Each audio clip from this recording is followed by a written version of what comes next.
Welcome to NCAA Baseball Regionals presented by Capital One.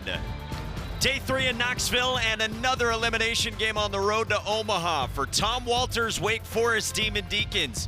They already won one elimination game yesterday. Now they go up against Cincinnati and the Bearcats led by Jordan Bischel. 16 regionals around the country. Yesterday we cut the field from 64 to 48. Tennessee 2-0 in this double elimination format. So today's winner would have to beat the Vols tonight and again tomorrow to get to a super regional. With that, we say hello and thanks for joining us. Alongside Kyle Peterson, I'm Mike Monaco. Tennessee is in the driver's seat, and someone here today is going to have to play 18 innings of winning baseball to continue their season to tomorrow. Continue their season, and you want to get out of here, you got to beat Tennessee twice. Now, first you got to win this ball game. For me, the biggest thing is you got to have somebody go deep today if you're really going to make a run, because the biggest advantage to going 2-0 is you don't have to use arms in this game. You can sit and wait. And if you're the 2-0 team, you want them to play as long as they possibly can. And it's a challenge for those arms with these two offenses. Wake Forest has struggled with its pitching and defense over 2 days, but the bats have powered them. Well, and they kind of have all year when you look at Wake Forest. 9 home runs. Folks, that's in 2 games so far for Wake Forest. So 100 during the season, add 9 more here, and proves that this offense can do some damage. The ballpark plays offensive. Their home ballpark does as well. I think it's a club that's comfortable playing here, and well, most offenses are. Dalton Wentz already has 3 home runs, 2 to the pull side. Then yesterday went the opposite way just to prove he can do it. He can, and he goes into a rematch of Friday's first game in this regional. And Cincinnati won that one with a huge second inning against the Deacs to get to last night. Yeah, so the team that causes you so many problems on the base pass haven't had 3 home runs in the opener, and that was the difference against Wake Forest. Now, they also caused chaos on the base pass. I think that is one thing to watch when Cincinnati gets on today. Yesterday, a little bit tougher causing chaos in the base pass. But the 9th inning, a little bit interesting. Tennessee maybe thought they were going to get out of there, had to go to a bullpen. Arvidsson comes in, gets the strikeout on the breaking ball in the dirt. So quick turnaround for Cincinnati, but still a chance. And when you have this guy, they absolutely have a chance. Carrington Cross, throughout the season, as good as we've seen in the Big 12, a couple hits against Tennessee, 3 walks on base 5 times. Can he continue his college career for Cincinnati here today? A rematch, Wake Forest and Cincinnati trying to stay alive in the Knoxville Regional. Welcome everyone to Omaha, Nebraska, home of the College World Series. 'Cause here I come, I wear it all on my sleeve, so everything you see shows you where I'm from. Bolts back and makes the catch! Somehow hung on! Back-to-back jacks! More, can you believe it? Can you believe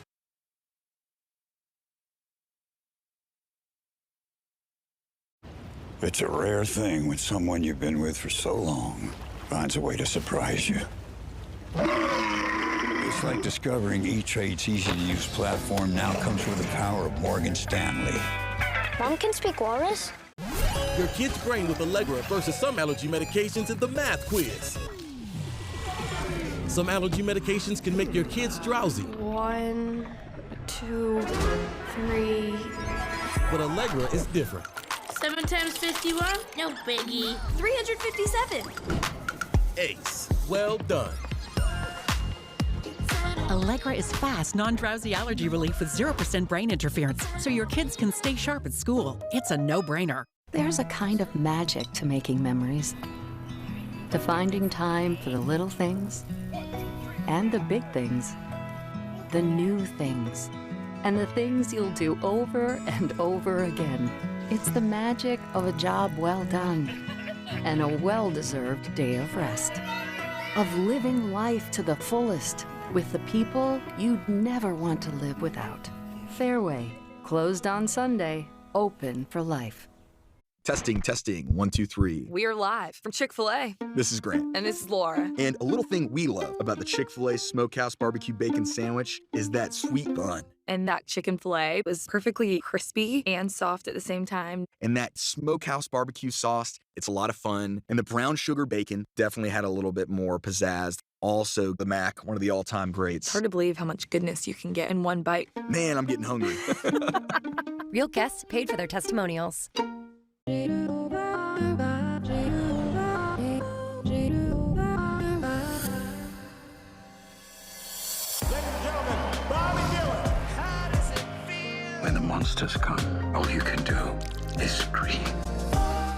last person to see the president alive. Did you kill him? They will never see us coming. Better? Yes, better.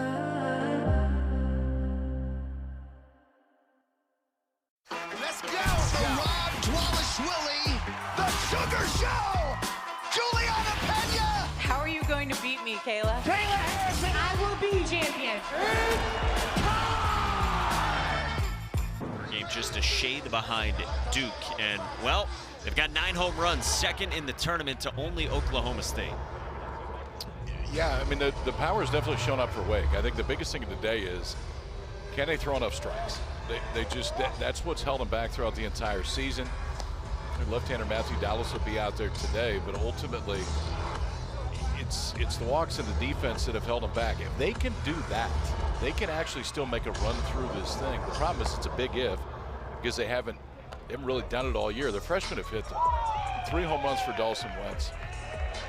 Luke Costello hits 2 tape measure shots yesterday. You got to feel pretty good if you're Tom Walter about what you have looking towards the future, but they're not quite ready to look towards the future yet.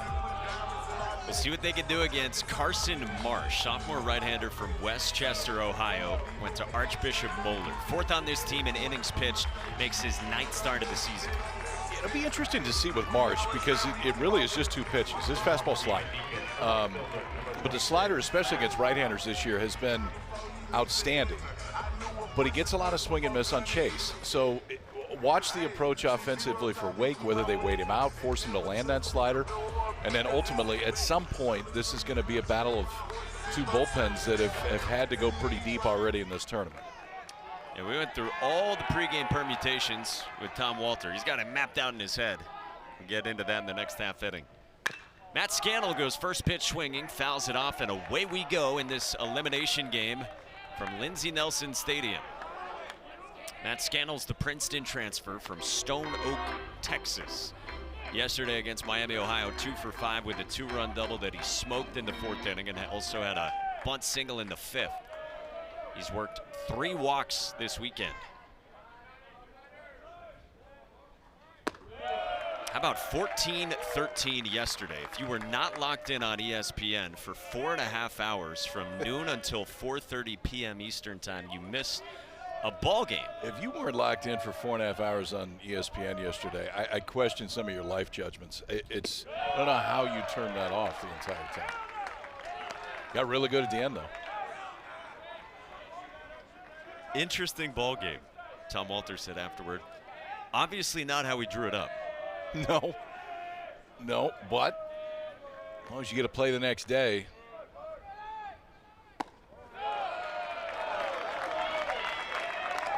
It was a game that had 462 pitches, 14 pitchers used, 23 free passes, including hit by pitches, 28 left to board, and 1 ejection.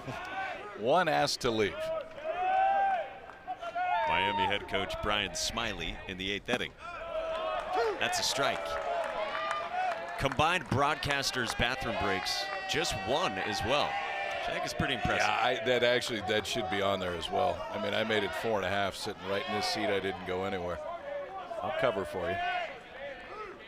Give you a play-by-play rate in addition to a color guy rate. And it's kind of been the way this regional has gone so far. This regional has had more walks than any other by a very wide margin as well. Game times here have been 3 hours, 28 minutes, 2 hours, 51, plus a 1-hour delay. 4:23, did we mention that? And 3:29 last night. Backdoor strike 3 called. There's that breaking ball from Carson Marsh to freeze Matt Scannell for the first out. Just got enough coming back over the plate. Starts it over the outside corner, and Scannell gives up on it. Didn't think it's going to be there. Dylan McGuire behind home plate brings him up. First out of the game for Carson Marsh. Carson Marsh is a strikeout on a backdoor breaking ball. It's a guy who last year as a freshman pitched almost exclusively in relief and had a very good season with a 4.09 ERA in 44 innings with 52 strikeouts. Numbers have ticked down a little this year, but he's got pretty good stuff and a lot of experience. And now pitching for the first time in the NCAA tournament as he faces the projected first-round pick, Merrick Houston. Junior from Florida. Already won one elimination game yesterday, trying to continue his college career. Third team All-ACC. Friday against Cincinnati, had 2 hits. RBI single in the second. Oppo home run in the 7th. Yesterday a hit, a sac fly, and a walk against the Redhawks. Marsh is 0-2. Rocket into left center field. Long way to go for Pitts on the run, and that'll bound down toward the wall. It's a double for Merrick Houston with 1 out in the first inning for the Deeks. Just too good of a hitter to throw it there 0-2. And you just lose the advantage of the 0-2 count right there, because that's center cut right down the middle, and Merrick Houston can give it a ride. They were shading him a little bit the other way in the outfield. If they're shaded the pull side, you get a chance to catch this ball. Instead, it splits the gap. Houston's on there with a double. On the 2-strike offering from Carson Marsh. Now Cade Lewis, second team All-ACC third baseman. Transfer from Butler. Played third on Friday, DH'd yesterday, and back at third today with Dalton Wentz back in the DH spot for the Demon Deacons.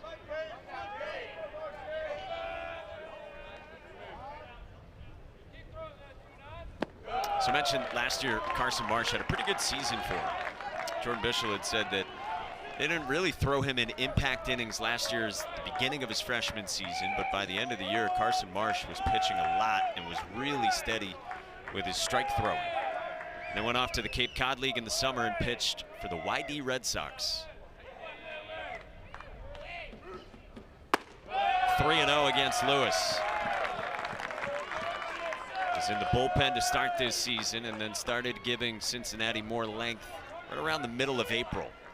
3 1/3 at West Virginia, 3 1/3 against Oklahoma State, and then 4 innings, final weekend of the regular season against Kansas State. Shutout ball. We were talking with Jordan Bischel down in the dugout pregame, and he feels like the last few have been pretty good for Marsh. I think the one thing that he was going to pay attention to is fastball location, and when he has his issues, that fastball will sail a little bit arm side. It's done that early, not a ton, but some. So being able to get in with the fastball to lefties, outside part of the plate to righties. Exactly. To be able to command the glove side fastball when he needs to, and he's still going to throw it arm side more. Sometimes you can have too much movement to where it's moving out of your hand right away. If it starts in the outside corner, you're going to get a lot of takes. 3-2.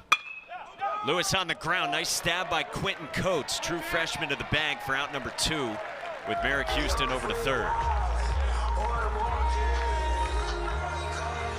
That's an inning changer right there. Come back from a 3-0 count. 3-2 slider. Cade Lewis hits it pretty hard. Watch that glove just go straight down to the ground. Coates wasn't going to let anything get underneath that glove. Merrick Houston advances to third, but a big second out right there. Talked about Wake's defensive struggles. By and large, Cincinnati's defense pretty clean. Yeah. They're trying to leave Merrick Houston at third here in the first. This is Wake Forest cleanup man Jack Winnay, junior first baseman from Newton, Massachusetts. That works too if it's going to go arm side in a spot like that. It's got a little action when it gets to home plate too. Some ride and some run there from Carson Marsh.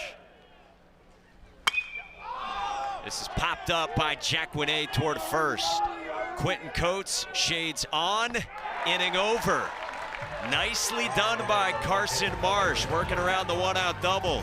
Chopping on some gum here in the first.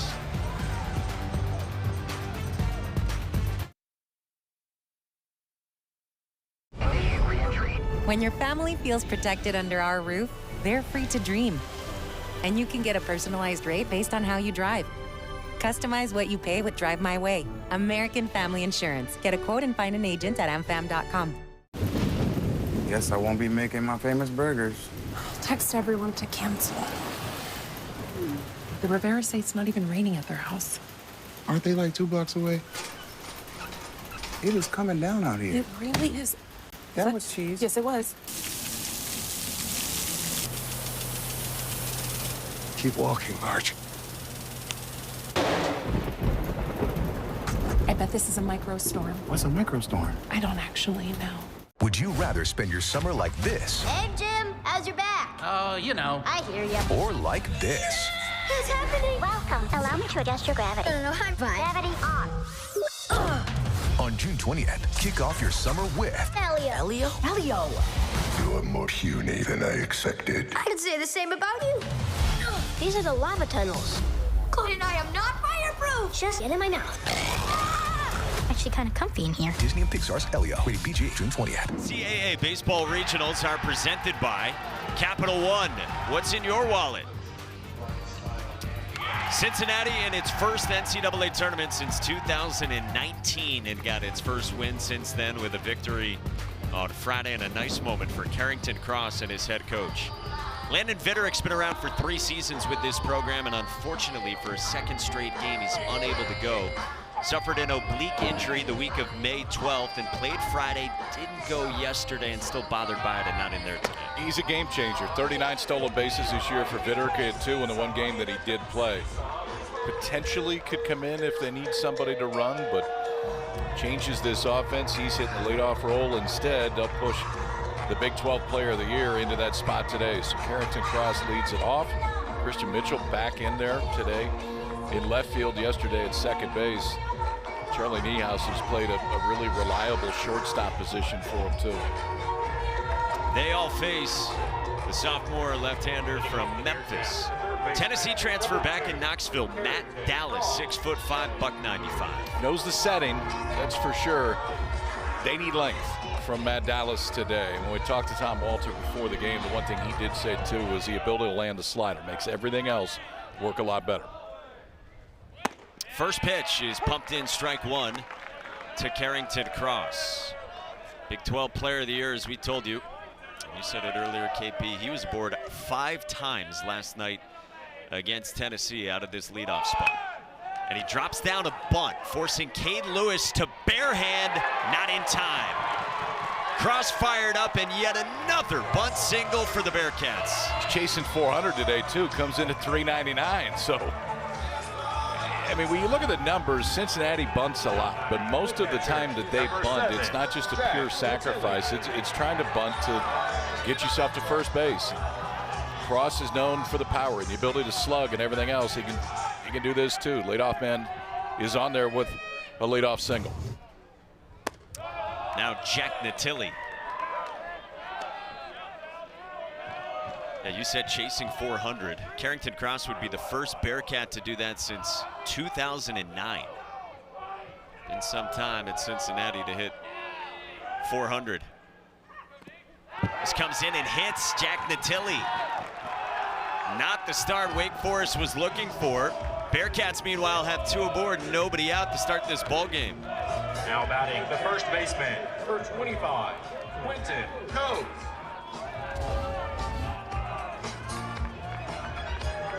Just tugged a fastball right there. Trying to throw the fastball in, hung on a little bit too long, so early action for Cincinnati. Leadoff single, Natilli hit by a pitch, and the freshman Quentin Coates stepping up. First baseman in the 3 spot from Olathe, Kansas. Takes a strike from Matt Dallas. Coates has had some nice moments here this weekend. On Friday against these Demon Deacons, bashed a 2-run home run oppo in the 2nd. Left his bat at 108. Matt Dallas real interesting. You mentioned the importance of the slider. Helps his changeup. We're going to see multiple arm slots. 2 different arm slots from Dallas. And up to like 6 pitches when you factor in those arm slots.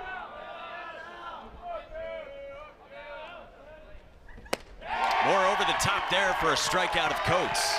Just went back to simplify right there. Get ahead 0-2, challenge you with the fastball up and out of the zone, and at the same time challenge you not to swing at it. It is out of the zone, but close enough to get an offer. After the first 2 reach, Matthew Dallas gets his first strikeout of the game. He was in the weekend rotation to begin the year and had some nice moments early on this season. Cal Sefcik is the cleanup man. Yeah, Dallas early on, 6 shutout in February against St. John's. 5 innings, 1 run, early March against Notre Dame. 4 1/3 against Miami, but then went into some wobbles mid-season. Pulled out of the weekend rotation, and they gave him a midweek start in April to change arm slots.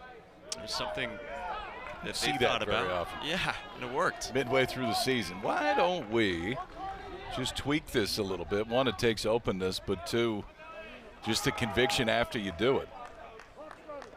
And once they made that change, you went out against UNC Greensboro in a midweek, 4 2/3, 11 strikeouts. That'll give you some conviction. 3 different times by my count, checking on Carrington Cross. Base runners are 8 of 9 this year in stolen bases against Dallas, and Matt Conti, the freshman catcher, has thrown out just 2 of 24. As Conti gets a second straight start after Jimmy Keenan, the St. John's transfer, started in the opener against Cincinnati on Friday.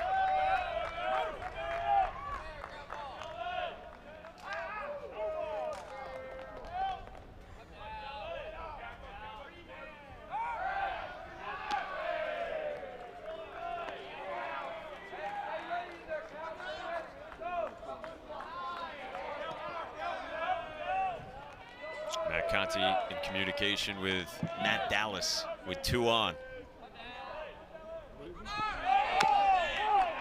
Bounce foul, 0-2. Where are your eyes here? Well, we've seen a few pickoffs, but this is the timing pick. Watch the catcher. Dallas is going to look in the whole time, not look back. And the minute that glove goes down is when you're going to spin and throw. So one of the things about controlling the running game is varying your looks, especially with guys on second base. A few inside moves, and that time the quick move when he doesn't even turn around. So that's how 3 different types of move to second base were in the first inning. Inside move, there the quick move to second base where he does turn around and look at second, and then a timing play earlier when he's focused on his catcher. Is there an art of subtlety to it for the catcher? Because a base runner at second, like, is he looking in at the catcher too and thinking that? He's probably looking first and foremost at the pitcher, and so it happens so quick that I don't think a movement can be enough to give an advantage.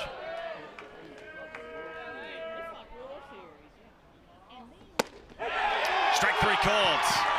Another good fastball, top of the zone from Matt Dallas, and it's back-to-back Ks. That time he did drop it down a little bit more too. Watch the arm angle. We've seen him over the top this time, more low 3/4, almost sidearm. Slings it in there, takes advantage of the top of the zone.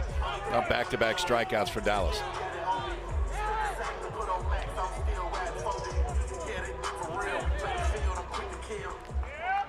So 2 on, 2 out. 5 spot in the Cincinnati lineup is the junior left fielder Christian Mitchell.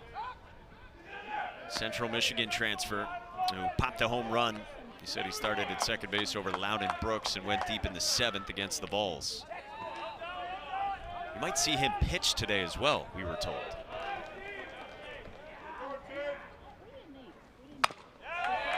He's been a two-way guy throughout his career. Last year, almost 40 innings for him with a 4.12 ERA.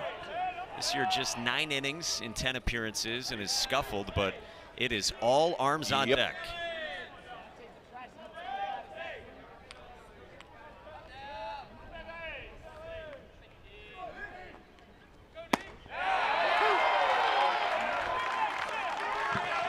Cincinnati was a 10-6 loss last night to Tennessee. Through Marcus Phillips, who was very good. 6 innings, 8 strikeouts for Jordan Bischel, running into that last night. In the air, shallow right at Matt Scannell.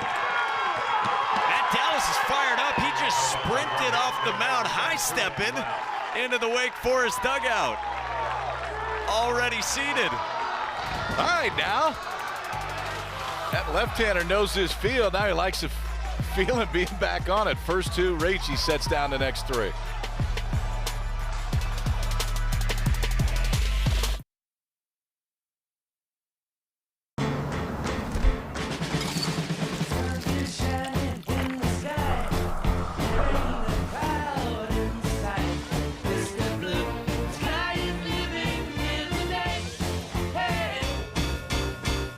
Barbecue season is back. Yeah, it is. Hey, it's Ellen. And this is Sarah Beth. And a little thing we love about the Chick-fil-A Smokehouse Barbecue Bacon Sandwich is that zesty barbecue sauce. I love that it was a little sweet, a little tangy, and with the mac and cheese, I feel like I tasted the brown sugar bacon first. It was the absolute best combination. Pro tip, 3 sandwiches are always better than 1. Real guests paid for their testimonials. Have you ever looked up at the stars and wondered, is there life on other planets? It's really happening. On June 20th, This is the most beautiful place I've ever seen. this is the bathroom. We are not This is awesome! alone. Are you gonna eat me? What? Ew. What kind of alien are you? Disney and Pixar's Elio, rated PG. The Women's College World Series heats up in OKC as softball's elite compete for their ticket to the championship series. The Women's College World Series continues through June 6th on the networks of ESPN. Games today like this one. Over on ESPN, Clemson and Kentucky. E2, Georgia, Oklahoma State. SEC Network, Oklahoma and Nebraska. And coming up at 1 Eastern on ESPNU, Florida and East Carolina. We got squeeze play up and running on EU right now before the Gators and the Pirates get going. ACC's off to a very good start so far. I believe 5-0 head-to-head against the SEC. Yeah, 5 teams are 2-0 right now for the ACC. Of the 2-0s, get 5 from the ACC, 4 from the SEC, 2 from the Big 10/Pac-12, and 2 from the Big 12. I just can't let the Pac piece go quite yet. I'm sorry. SC and UCLA both 2-0 right now. How cool would it be to see UCLA advance? Because they haven't even been to a Super since 19. Wow, and SC, I mean, SC hasn't sniffed it in a long time. As Dalton Wentz 1-2 against Carson Marsh. Nobody has won more national championships than the University of Southern California. And they have not been back there in a long time. UTSA won a thriller last night against Texas. Your only 2-0 4 seed is the Fighting Murray State Racers, who had to battle too. Big league on Georgia Tech. They came back to tie it at 10. Murray State won at 13-11. And a strikeout right here to start the second. And it's not an easy guy to strike out. Dalton Wentz, who has 3 home runs this weekend. So for Carson Marsh, a strikeout to open this game. Now a strikeout to start the second. Both of them looking. We showed you Wentz had been 6 for 10. He takes the slider, didn't love it. There's one away for Luke Costello. How about the Racers against Georgia Tech? 10th Regional 4 seed to win its first 2 games in this format. Trying to get to a first Super in program history. 1-1 on Luke Costello. 2 home runs yesterday for the freshman from Erie, Pennsylvania. Les Johns, who does a great job covering the Deeks, asked him after the game if those were some of the most magnificent home runs he's ever hit. Luke Costello said yes. Said it was a dream to hit 2 in a regional game as a freshman. Add him up, 857 feet of home runs in 2 swings yesterday for Costello.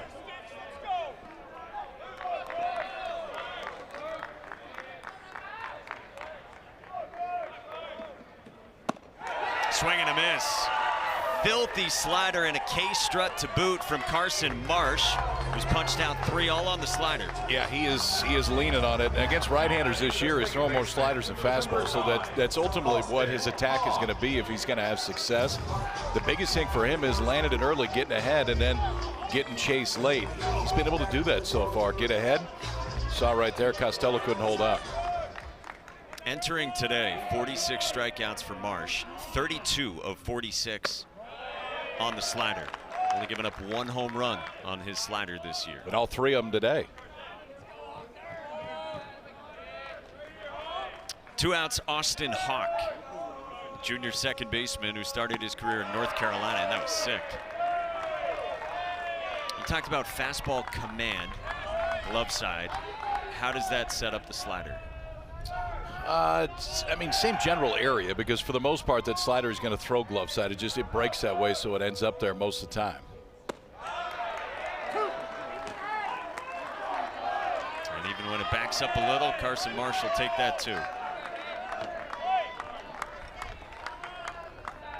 Sophomore is dialed in so far. And Carson Marsh's 1-2. Swing and a miss.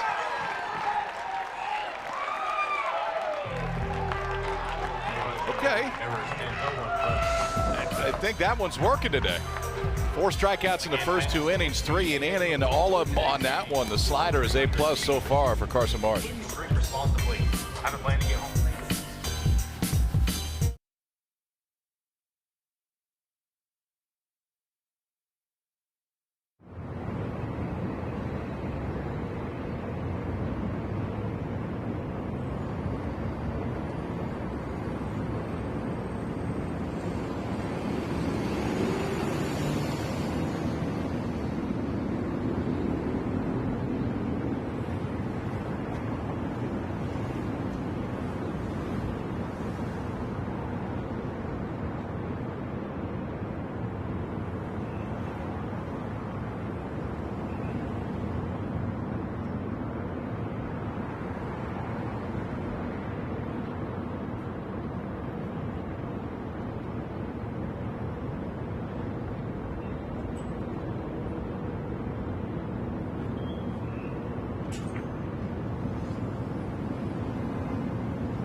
Big 12 in bunt hits. First in the Big 12 with a program record 134 stolen bases and a lot of walks as well. Matt Dallas against Derek Pitts, who leads off for Cincinnati in the second. It's been fun watching and learning more about this Bearcat program over the weekend. She's got a good vibe about him. Second year in the Big 12. Pitts in the air, right center. It chases Javar Williams back for the first out. You always love teams that kind of play to their coach's personality. And a lot of times it takes a while to get teams to do that, but this seems to be that for Jordan Bishop. They like to be active. They like to move around a lot. They like to make you uncomfortable when they get on the base paths. It's the same thing he did at Central Michigan, and all it did was get him into regionals 3 of the 5 years he was there.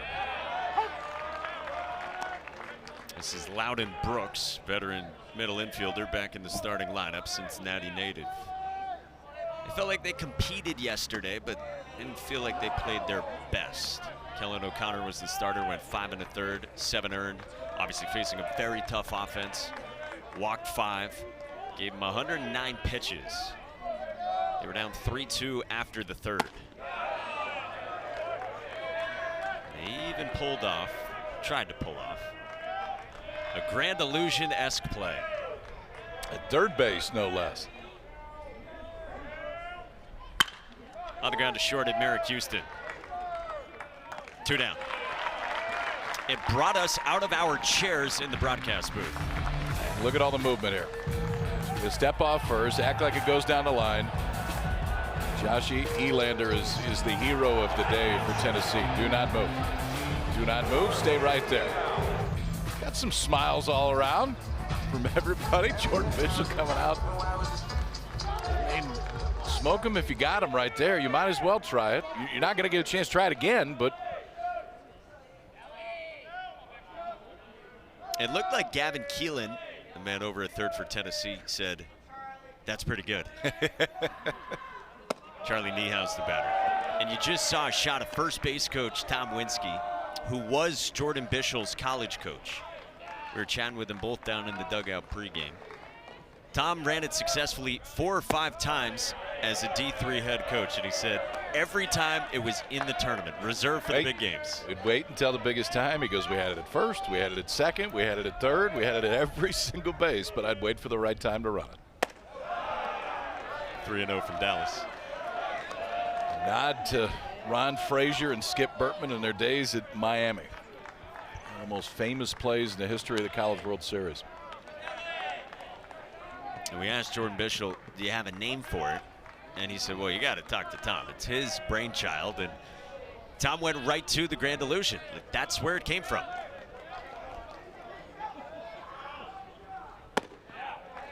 He was telling us the one time it didn't work as well. And he still remembers all the particulars about it. They tried it with a runner at first. And the pitcher is supposed to run in behind the base runner as Niehaus walks.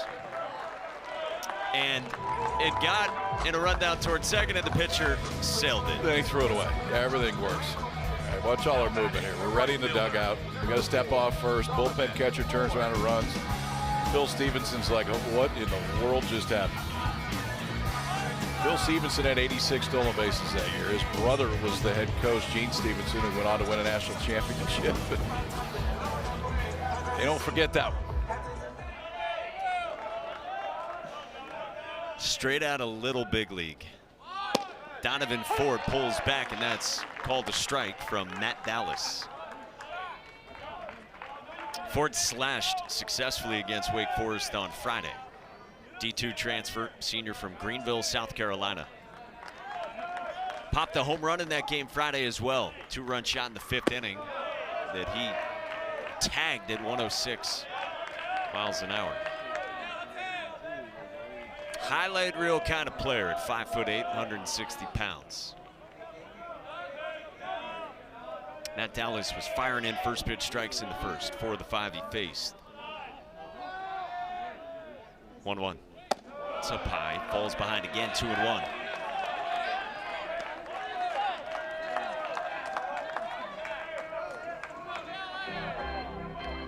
Tom Walter, after their win yesterday, went up to Matt Dallas and said, hey, if you can throw 9 and then pitch the first 3 innings of game 2 tomorrow, I'd like that. Go get a good dinner. Kidding, presumably. In the air towards center. Javar Williams lines it up. 2 zeros from Matt Dallas. How about some scoreless innings? That'll put a smile on Tom Walter's face. He's with us after this.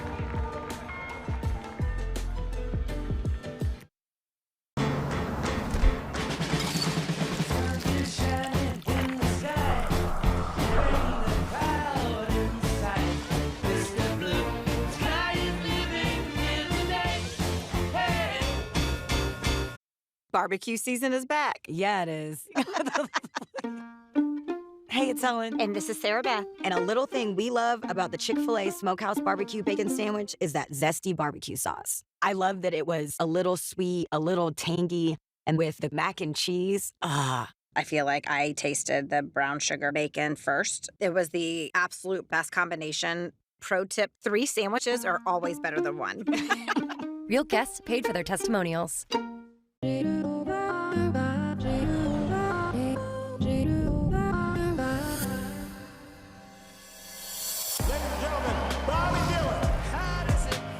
When the monsters come, all you can do is scream. You were the last person to see the president alive. Did you kill him? They will never see us coming. Better? Yes, better. The UFL is the spring football league. More of what you love. The atmosphere, the intensity. Must see for every football fan. The United Football League. All season long on ESPN, ABC, and ESPN+. No score in this elimination game, Wake Forest and Cincinnati. And Deacs head coach Tom Walter, nice enough to stop by. Tom, yesterday you said after the game, not the way you drawn up, of course. What did it take to get through yesterday to today? Well, toughness, really. I mean, more than anything. I mean, Miami of Ohio kept coming. They have a really good team, and they battled. So, I told our team before the game, today's about heart and toughness. You've seen plenty of these, and you know what it takes to get through it if you get beat in a game. And generally, it takes a pretty good outing to start today. So what have you seen so far from Matt Dallas? What do you like? Yeah, really happy with the way he's attacking the strike zone with his fastball. Need to start landing his off-speed pitches a little more. You know, the breaking ball and the changeup need to be in zone a little more, but really happy with how he's throwing both of his fastballs. Well, thank you very much. Thanks, guys. Thanks, man. So for the most part, likes what he sees from Matt Dallas. And then on the other side, his offense is punched out 4 times first couple innings against Carson Marsh. His 0-2 is down to Matt Conti, freshman catcher, getting a second straight start in the 8th spot. Maybe it's oversimplified here, but I think the approach for Wake Forest just has to be, can you stay off of sliders that are out of the zone? And if you do that and you force Marsh into the zone, this offense can score in bunches. Up and in, and that hits Matt Conti. Second base runner for the Demon Deacons. This one to lead off the 3rd inning against Marsh. That's the fastball that Jordan Bishop was a little bit afraid of today with Marsh. If it starts getting away from him arm side, can he corral that and get it back in? Started 0-2 right there. Ends up hitting Conti, and Wake Forest as their first leadoff man onto the game. For Javar Williams. He's had some fine moments here this weekend. Sophomore athletic outfielder from Dartmouth, Mass. By the way, you said it always takes a good start. In the first game on Sunday, you got to be hydrated for it. Matt Dallas going old school with the full jug. Yes.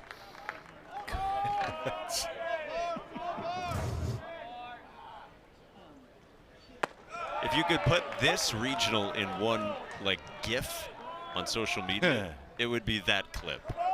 I'll take that. Gotta stay others hydrated. Came to mind, but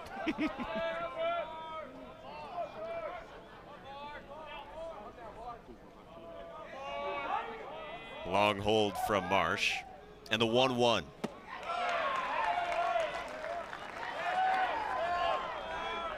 Williams 3 for 8 in the regional.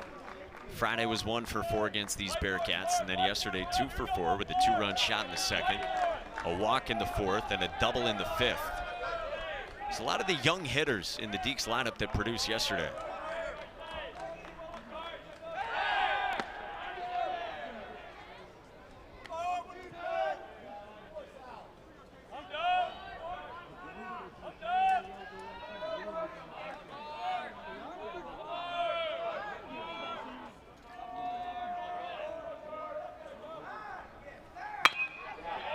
On the ground, foul. So Dallas solid on one side, Carson Marsh pretty good on the other as well. Jordan Bischel had told us coming into this weekend that they would keep Marsh in the pen for the first couple of days, but they were hoping it would come to this, that if they had to play today, whatever way it was, earlier or later, both, that Marsh would be 3rd in line to start a game for him. Didn't need to go to him over the first 2 days.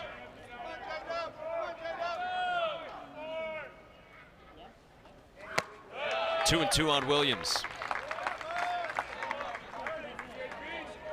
Marsh's last outing was in the Big 12 tournament, a start where he struck out 6 to match a career high. Pitched into the 4th, gave up a home run to the first batter that inning after he had been in a real good stretch out of the gates. 6 balls early and a walk, but after that retired 9 straight. Swing and a miss. 5 strikeouts for Carson Marsh. Yeah, first turn through the order. Most have been on this pitch.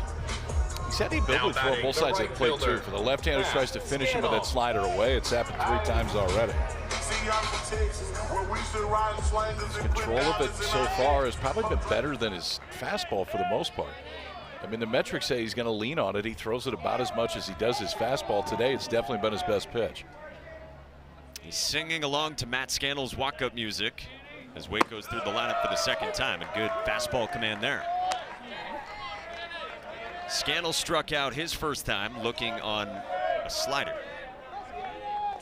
3 very good years for Matt Scannell at Princeton in the lineup.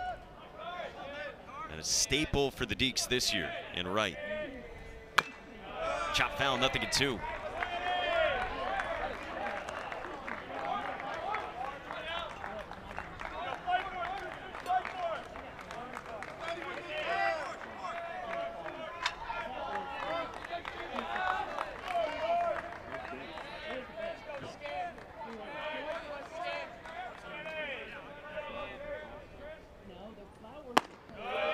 1-2. Mental side of it is important as well for Carson Marsh. Jordan Bishop was telling us pregame. We've seen Marsh blowing bubbles with his gum.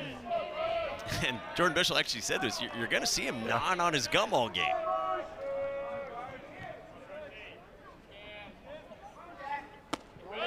Two. One of the things that you failed to mention about that 4.5-hour beauty yesterday is that you went through a grand total of one piece of gum. And you used it the whole game. Unknowingly. Well, it's quite an accomplishment. Maybe unwittingly, too. Neglected to also mention the grand total of 1, 2, 3 innings in that game, which you keep track of. Was it 3? Well, it was both halves of the first inning. It was 3. Yeah, top of the 9th.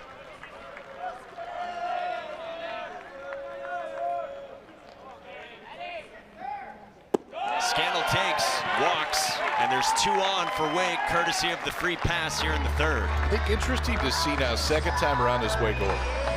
Because you can see a scouting report all you want. Now batting, the shortstop. But it's different than actually stepping in the box and seeing the movement on these pitches. Now everybody has seen that slide. Different reaction that time from Scandal. Where it was one that you're going to get an offer sometimes, but he followed it all the way in, recognized it was going to fall out of the zone. He's on there with a 1-out walk. 2 on for Merrick Houston, who doubled his first time. Fastball away to start to Merrick Houston. Again, we've said this all weekend. Kylie McDaniel's got Merrick Houston 15th in his draft rankings. We're going to get a visit here from Taylor Sheriff, first-year pitching coach, to chat with Marsh. Sheriff's in his 2nd year on staff and got promoted in the offseason from Director of Pitching Development because last year's pitching coach, Josh Reynolds, left the Bearcats. He's now on staff here with the Tennessee program. So Josh Reynolds was facing his old team yesterday.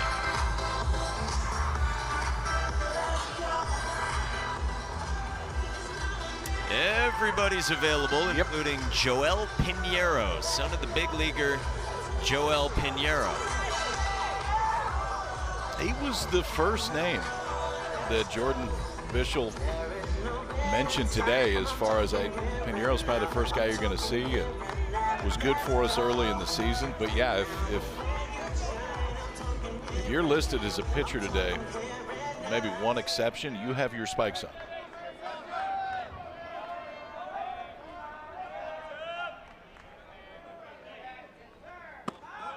Another glove side miss with the fastball, 2-0. Speaking of Joel Pinheiro, we later learned it was Joel Pinheiro wearing the bag over his head when it was raining. During the rain delay. Yeah. Or I think we were playing through it at that point. Backed up and missed. 3-0 on Houston. So we apologize to Joel Sr. We were not familiar with your game. No. A tip of the hat to your headgear. Hopefully we don't need it today. 3-1. The GOAT, Joel Pinheiro. That GOAT on his shirt. Very good major league career. Had over 10 years in the big leagues.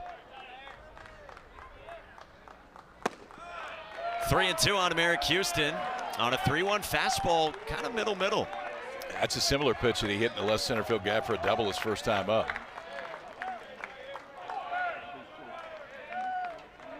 Fourth full count for Wake hitters. Houston on a line, right center field, delivers. Matt Conti scores, and Merrick Houston puts the Deeks on top.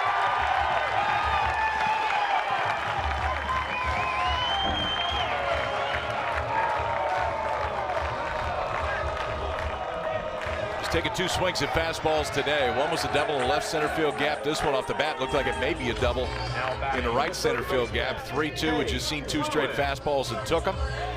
This one drives it out to right center. RBI single that scores Conti, and Wake Forest is on the board first. And still only one out for Cade Lewis.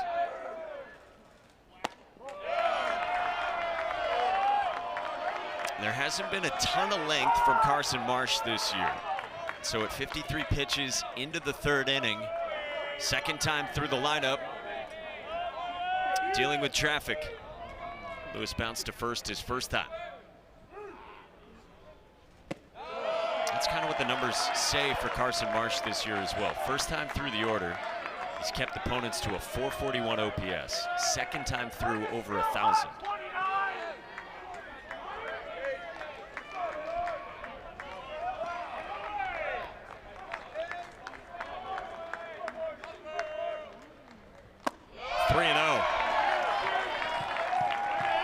It's a fine line for Jordan Bischel and Taylor Sheriff. You got to cover 18 innings today. But an explosive offense is threatening to add on in the third.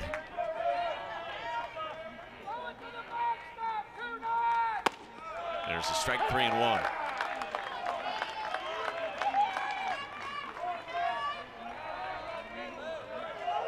Sometimes all you can do is pick at the pellets in the turf.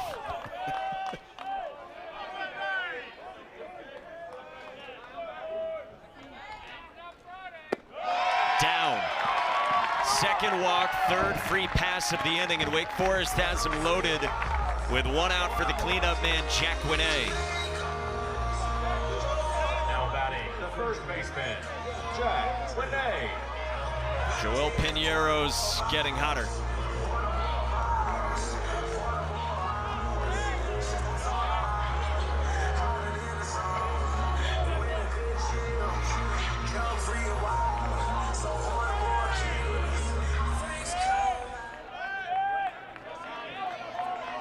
Veteran bat in the cleanup spot, Jack Winney. Came here leading the team in home runs and RBIs.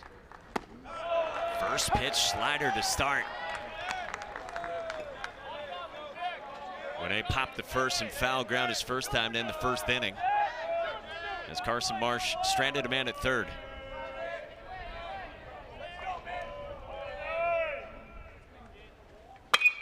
Pulled into left field, into the corner by Winney, off the top of the wall. Scannell and Houston score, and Jack Winney makes it 3-0 Deeks. And he just missed a grand slam.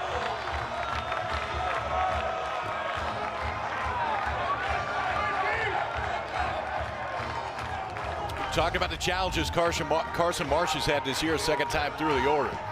That Jack Winney gets a 92-mile-an-hour fastball working in on his hands and does a great job of keeping this thing fair. Shortens up, gets it out front, barrels it off that wall out in left field. So after a very impressive first two innings, Carson Marsh exits because his Wake Forest offense has awoken here in the third. Joel Piñeiro takes over in the third, 3-0 Wake Forest in this elimination game.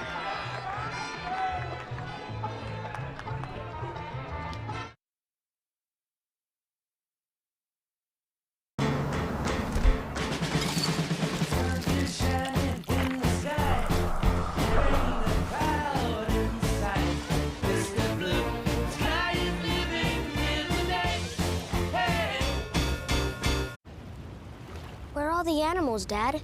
Don't know, kiddo. Just not our day. It's a rare thing when someone you've been with for so long finds a way to surprise you.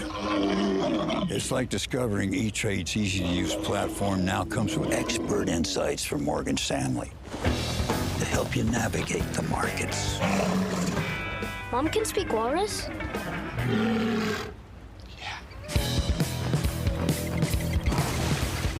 Barbecue season is back. Yeah, it is.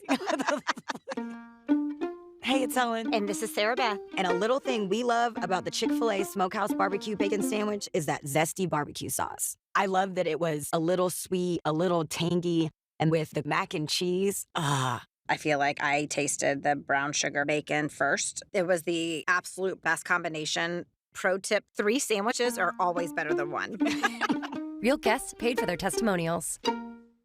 Let's go! The Rob Dwalishvili, the Sugar Show! beat me, Kayla. Kayla Harrison, I will be champion. Winners we've seen this weekend in the NCAA tournament with 3 home runs. And he's equal opportunity, too. First one kind of sneaks out into the bullpen and right. There's no sneaking out on this one. So that was in the opener. Then yesterday, Lozappo, second deck of the scaffolding down the left field. Just a freshman, but double-digit home runs this year. That number has grown to 13 with the 3 that he's hit in this region. He'll face an arm out of the bullpen for Cincinnati. Redshirt junior from Miami, Joel Pinheiro. Transfer from Florida International, where he spent 3 seasons. Dealt with injury in his first 3 years ago. And then came here to Cincinnati and has trimmed his numbers from where they were last year and has had some good moments for this team.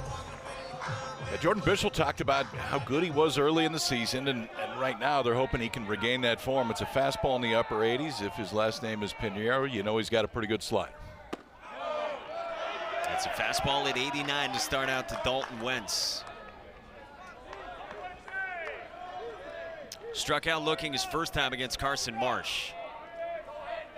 Lefties have hit Pinheiro hard this year. Big cut from Wentz, 1-1. So Wake out to a 3-0 lead after the Deacs never led in the first meeting between these teams on Friday afternoon.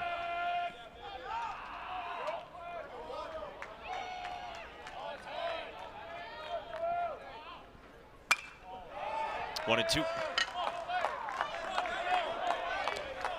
Pinheiro worked in the Big 12 tournament for a scoreless inning. Clean work against West Virginia. Final weekend of the regular season, 3 shutout, just 1 hit against Kansas State. Wentz serves one behind third and foul.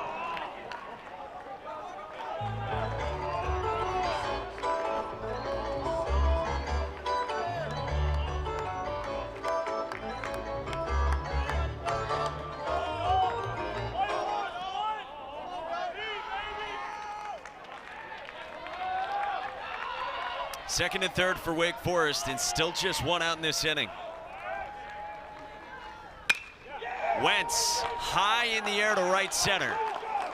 Plenty deep enough as Derek Pitts lines it up and throws to third. Cade Lewis scores from third, and it's 4-0 Wake Forest.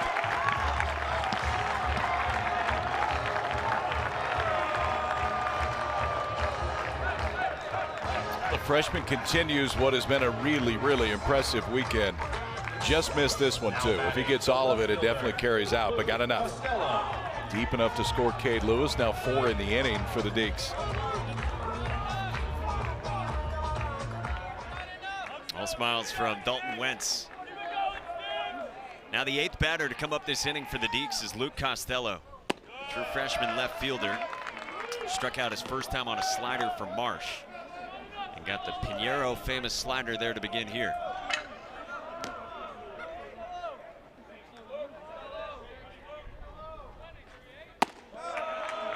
Just off the back door, 2-0.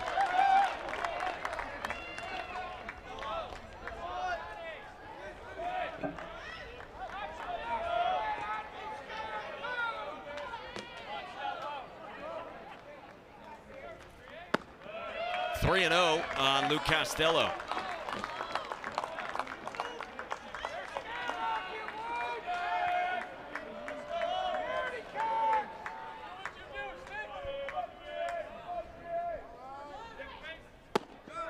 There's a strike from Pinheiro.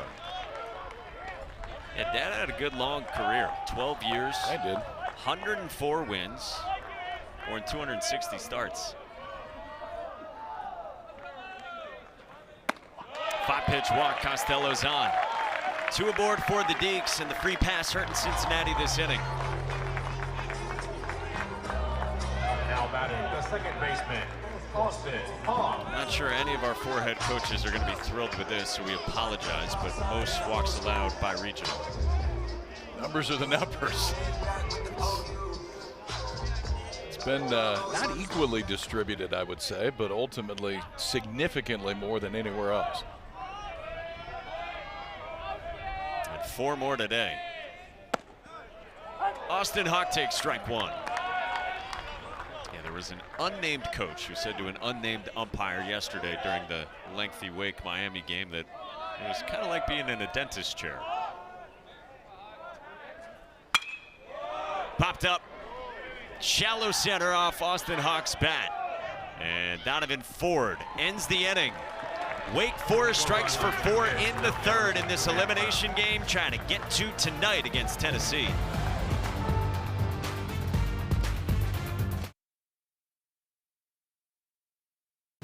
Your kid's brain with Allegra versus some allergy medications in the math quiz.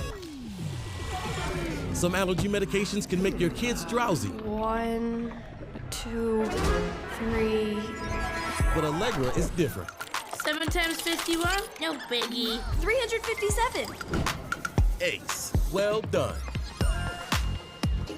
Allegra is fast, non-drowsy allergy relief with 0% brain interference, so your kids can stay sharp at school. It's a no-brainer. There's a kind of magic to making memories, to finding time for the little things and the big things, the new things, and the things you'll do over and over again.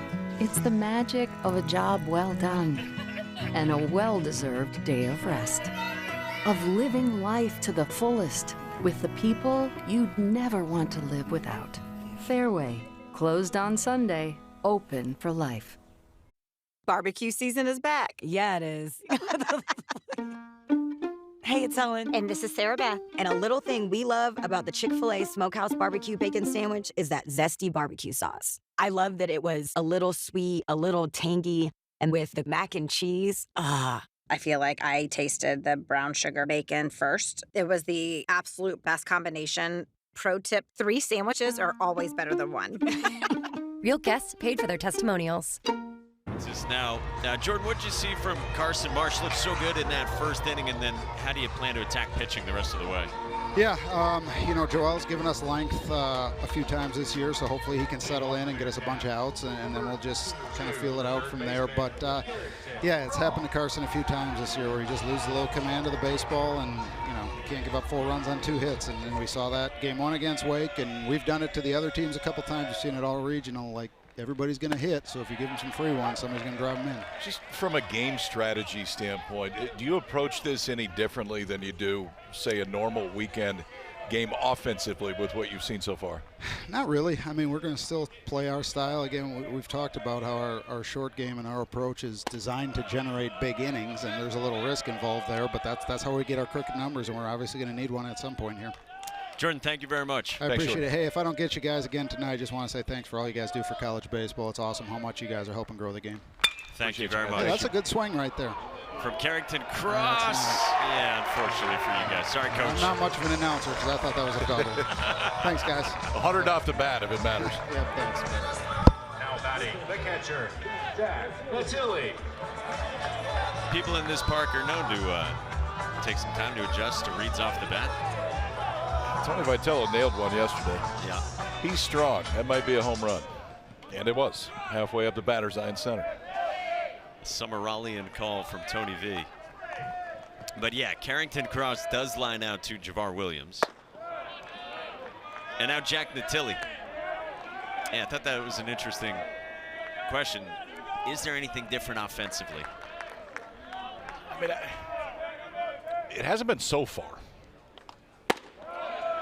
Their pinch hit move with 2 outs in the 9th inning is one that it totally caught me off guard. You pinch hit a lefty for a lefty against a lefty, and with 2 outs down, 3 runs at the time they're trying to bunt. But ultimately, I mean, he explained it today and essentially said we need another base runner. He's our best bunter. Third baseman was all the way back. We took a chance. And it's kind of, you know, dance with the one that brung you at this point. Like, this is who we are. And if we're going to go down, we're going to play the style that we have all year. It was a fascinating decision to pinch hit Corey Klingenbeck for Tommy O'Connor. Power hitting DH. On the ground from Jack Natili at Cade Lewis.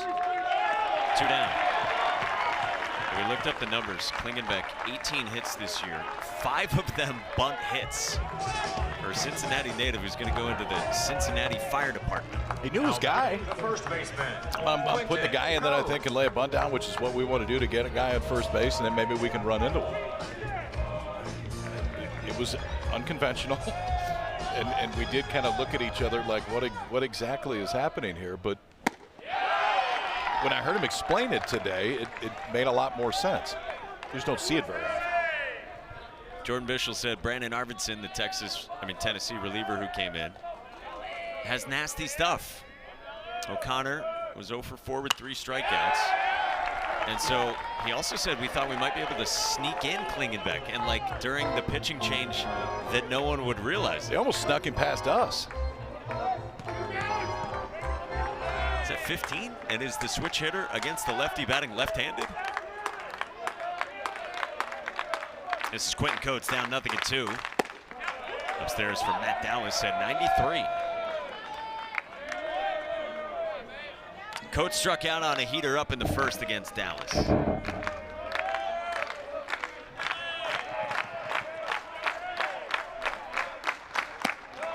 That's what Tom Walter's talking about with landing the breaking ball for Matt Dallas right there. He told us that would really set up the changeup, which has been a very good pitch, a new pitch for Dallas as this year's gone on. Line drive in the right by Coates. Scannell goes back and makes the catch on the run up against the wall. 1-2-3 inning on 11 pitches for Matt Dallas, who's thrown 3 shutty in this elimination game.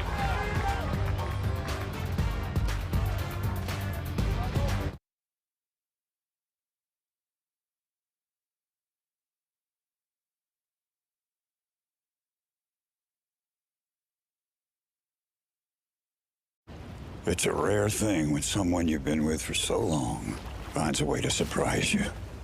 It's like discovering E-Trade's easy-to-use platform now comes with the power of Morgan Stanley.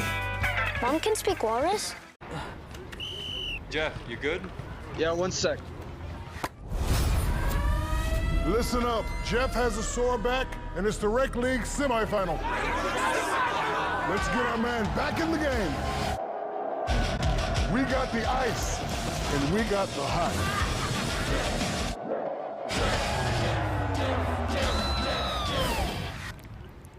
Ice works fast, heat makes it last. Icy Hot, you're so back. Guess I won't be making my famous burgers. Text everyone to cancel. The Rivera say it's not even raining at their house. Aren't they like 2 blocks away? It is coming down out here. It really is. That was cheese. Yes, it was. Keep walking, Marge. I bet this is a microstorm. What's a microstorm? I don't actually know. We can't get enough of the WNBA. Dallas Wings select Paige Beckers. With more stars and more heat than ever. How about the Racers in a regional final? 10th regional 4 seed to start 2-0 since 1999. And maybe the headline of the weekend by our graphics crew, Bradley Board leading them. Louisville whistles past Vandy. Ah, that's well done. That's well done. We'll see if the Whistler gets 2 games to whistle today. The Roadrunners late, man. That was a good one in Austin. Held on to win it by 2. Jim Schlossnagle had a very interesting quote after, because there is this assumption, and it's not accurate.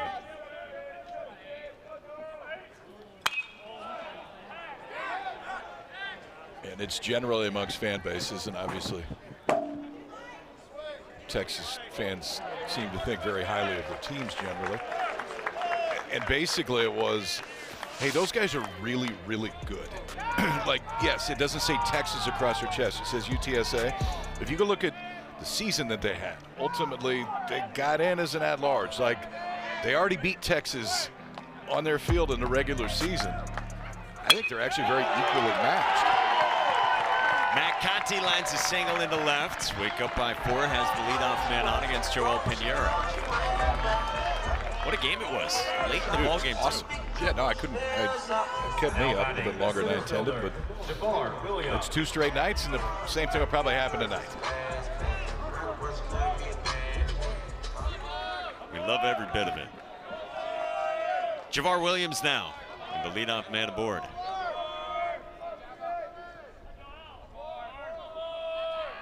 Williams squares, pulls back. I think it's one of the great things about this weekend that even diehard college baseball fans get to learn about other programs that might not be in the national spotlight as brightly all season. I would tell you selfishly, too, we get to meet some people that we haven't met. Good buck from Williams. Coates handles, and he finds Brooks, and it's off his glove. Conti to third, and they're at the corners with nobody out for the Deeks. They actually defended this really well, too. Loudon Brooks, the second baseman, was filled in on the backside because you know there's a chance that Williams is going to bunt. He takes it with him, forces him to make a play. Ultimately, Brooks was there, just couldn't handle it. Watch the second baseman immediately on a dead sprint, and he's there in plenty of time. He's maybe trying to find a bag and a baseball at the exact same time. Wasn't that bad of a throw, but goes off the edge of his glove, and Wake Forest is back in business. First 2 on here for the top of the order. Senior second baseman. And it deflect off his glove, gets charged with the error. And now back to the top for Matt Scannell. Strikeout, walk, run scored for Scannell.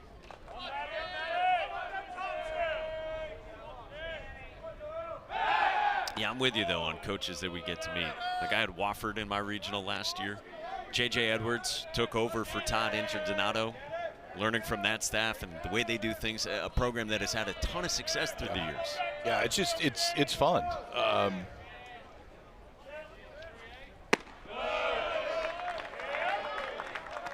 We talked about Tom Winsky, the first base coach for Cincinnati, who was a coach in St. Norbert.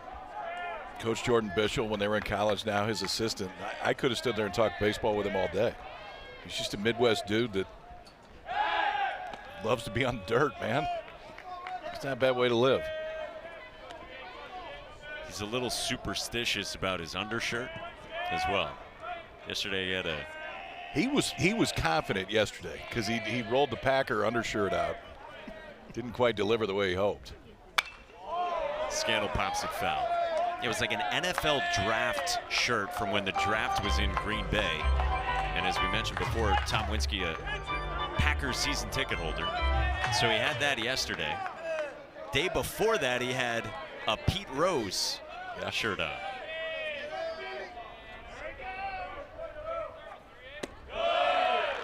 There are so many great characters in this beautiful world of college baseball.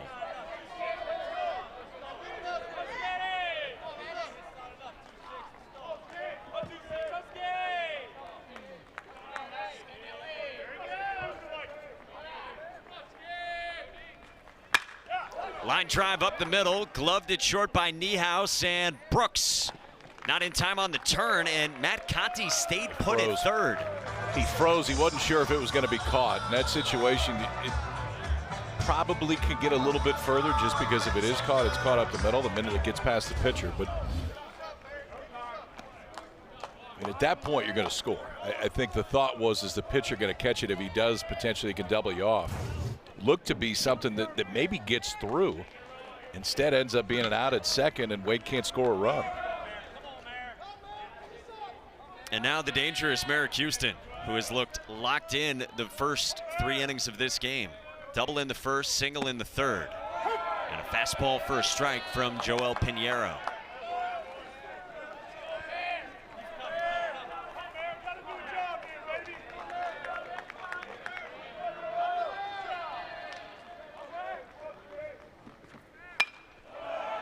Slider there, 0-2. Pretty good sequence from Joel Pinheiro. He's throwing strikes. I mean, that's the biggest thing today is you bring guys out of the bullpen, you just want to give you a chance. Good stop by Jack Natili. That's been the big area of focus with Natili behind the plate, his blocking.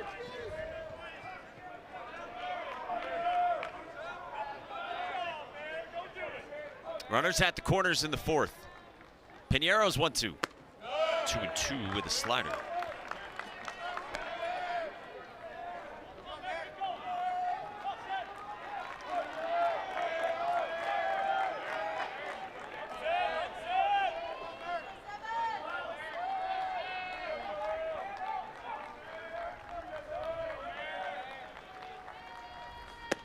Full count worked by Merrick Houston.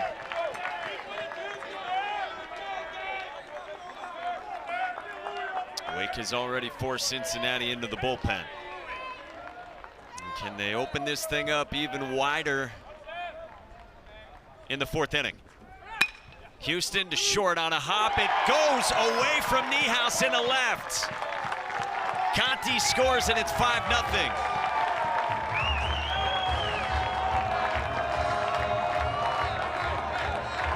This one just kind of ate Niehaus up, who's been very good defensively, but he wasn't quite sure if he wanted to charge it, try to catch it in the air.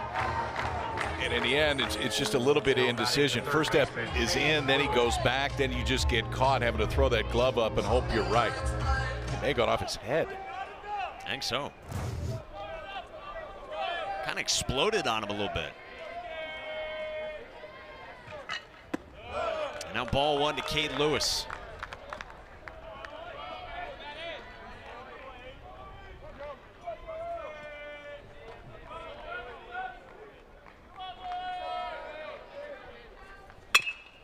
Chopper right side and Loudon Brooks goes to Niehaus, not in time. Well, there have been some balls on the infield that Cincinnati has just not converted into outs this inning. So Wake's added a run, and they still have him at the corners here with 2 out now for Jack Winay. Now batting the first baseman, Jack Winay. Couple errors in the inning. One on Brooks covering the bag on the Williams bunt, and then on Niehaus 2 batters ago. And now Winay, who had the 2-run double in the third. Slider, and it's a strike to start.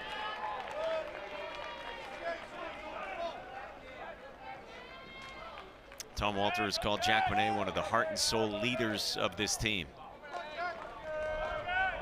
Huge piece. He's turned in 2 good seasons in a row. He's down 0-2. Started only 2 games as a freshman, 19 at-bats, 4 hits. Famously started against LSU in Omaha when Nick Kurtz was out with his rib injury. Had the first hit in the game off Paul Skeens. 1-2 on Winay. So impressive for Jack Winay in Omaha 2 years ago. Hadn't played since April, comes in and gets a knockoff Skeens. It was hard to watch with Kurtz being unable to go. 2-2. There's another quick ascension to the big leagues. We were talking to Tom Walter about that before the game. Nick Kurtz did not take him long to get up with the A's.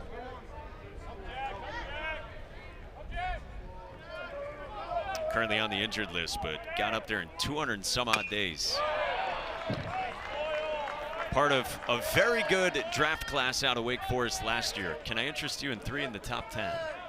Gentlemen, Chase Burns is going to be there any day. I mean, the way that he has pitched in Double-A, Kurtz is already there. Seaver King and A-ball right now.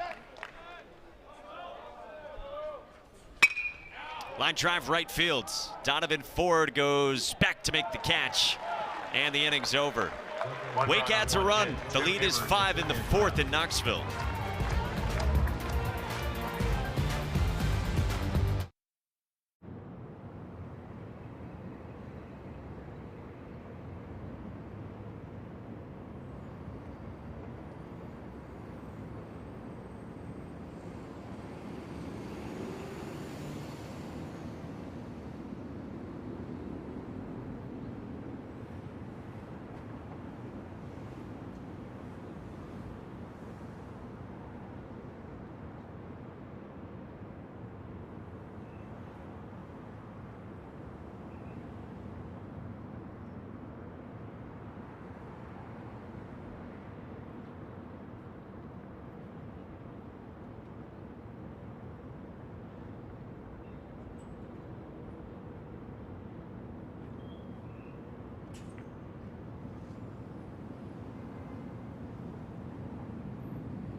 This was the pitching of the weekend, coming into this weekend for the Deeks. Blake Morningstar right there got the start on Friday. He's down today, but boy, if they get to tomorrow somehow, maybe he could give you a few innings. They've got a plan in that Wake Forest dugout, but that plan starts with Matt Dallas giving them 6 or 7. And then you start to look at it and say, okay, maybe we can piece this thing together, but it's going to be all hands on deck for whoever gets a chance to play Tennessee tonight. The 3 arms down today are Blake Morningstar, and then the super stud freshmen Chris Lavonis and Duncan Marston, who've got plenty of arm talent. And then other names that you need something out of are all over that list. There's Marston, who's got really good stuff, right beside pitching coach Corey Mascara.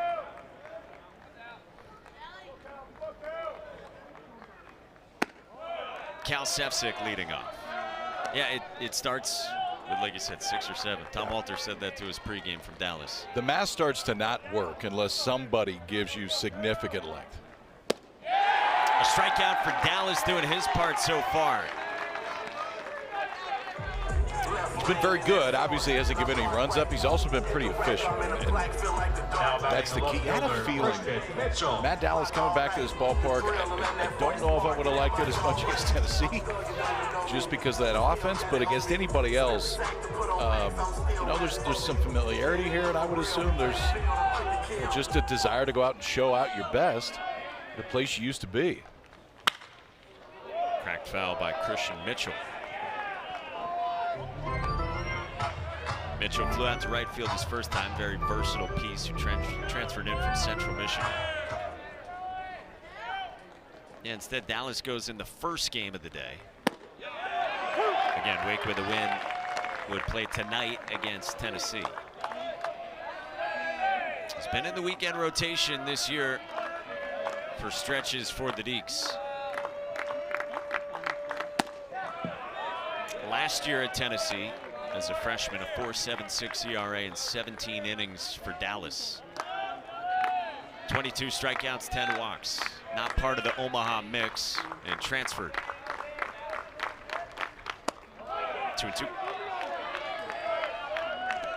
He was a very highly regarded signee, Matt Dallas was, when he landed here in Knoxville.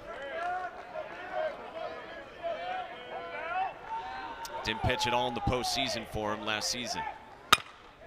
Chopper right side, when A gloves, Dallas covers and wins the foot race. 2 down.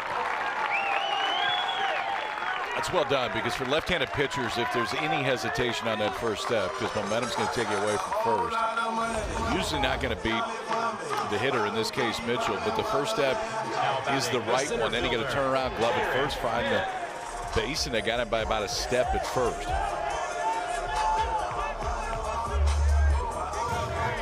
It was fired up. He appreciated that from Matt Dallas. He's looked great so far. Now Derek Pitts, true freshman who flew out to center his first time in the second.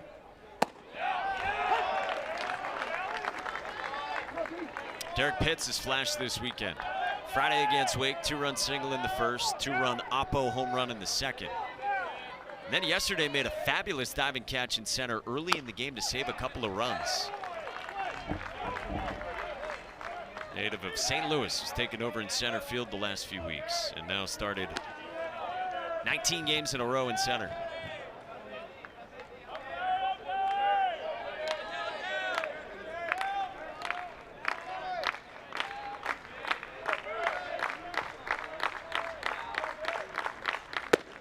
Matt Dallas has set down 11 of 12 after first 2 batters in this game reached. It was bunt single from Carrington Cross, hit by pitch Jack Natilli, and otherwise the only base runner is via a walk in the second, Charlie Niehaus.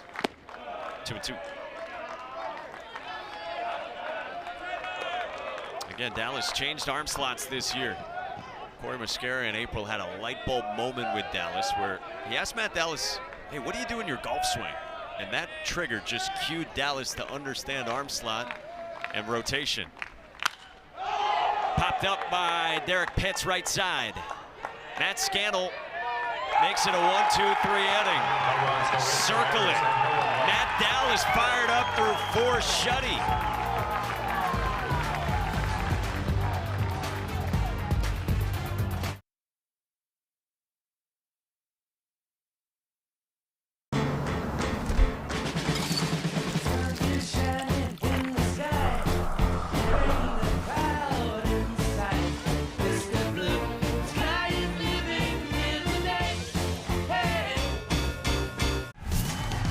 brain with Allegra versus some allergy medications during rush hour. Some allergy medications can make you drowsy. But Allegra is different. Traffic jam? We got this. Woo! We're nailing it. Yeah, come on. Like a boss. Right on time. Allegra is fast 24-hour allergy relief with 0% brain interference, so you can use it even when you're driving. It's a no-brainer. Guess I won't be making my famous burgers. Text everyone to cancel. The Rivera say it's not even raining at their house. Aren't they like 2 blocks away? It is coming down out here. It really is. That was cheese. Yes, it was.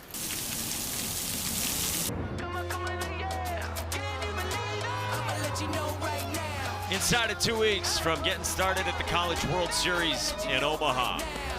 Regional stars so far, Colby Thorndike of national seed Coastal Carolina, 2 home runs yesterday, including a slam and some good pitching, some good lefties as well. See the setting at the beach last night, man, it was rowdy. They were going crazy. Coastal starts 2-0 in that one. Liam Doyle got us started here in Knoxville with a beauty. Jamie Arnold had him going last night in Tallahassee, 13 strikeouts. Getting the crowd going when he came out of the game. And Knoxville was great last night as well. 5, 6, and 7 for Wake in the 5th. Starts with Dalton Wentz against Joel Pinheiro. Coastal looked alive. Austin was jumping. So many places around the country. Clemson as well, where I would not want to be a reliever on the visiting team. No, or even warming up before the game. I mean, it's like you're in a zoo, except you're in the cage. Everybody else is around you watching you. And it's not petting. No, it didn't appear to be.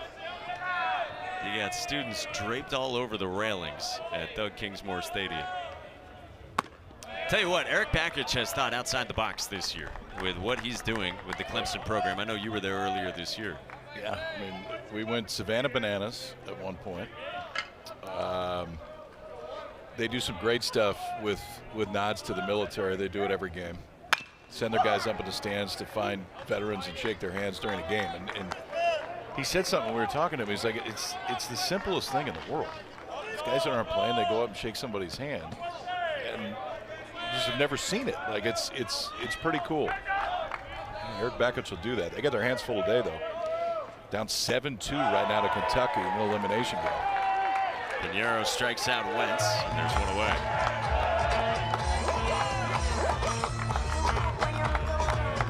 And Cam Cantarella did his best for Clemson last night. But now they're trying to hang on at the regional they're hosting against the Wildcats and Nick Mingione. One out for Luke Costello, who walked in the 3rd.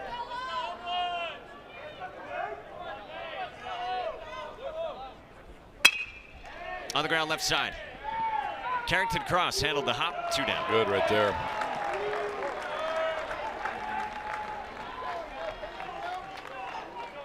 NCAA regional coverage for all 16 sites continues on ESPN Plus and the ESPN app. For more info, visit NCAA.com, the home for all 90 NCAA championships. All right, so Clemson in trouble. What else we got going on right now? The Big 8 rematch is not going the Huskers' way. Jamel Holloway has 3 touchdowns. Billy Sims has rushed for 2. It's 10-0 Oklahoma right now. Ooh. It's over on SEC Network, originating from Chapel Hill. We got Chapel Hill on SEC Network. We got Knoxville on ACC Network. Live on ACC Network, we welcome you to Knoxville, Tennessee. Hold on, what? No, we said it right. You didn't miss anything with conference realignment. Pulled. Austin Hawk way back in left. God, his home run binge continues.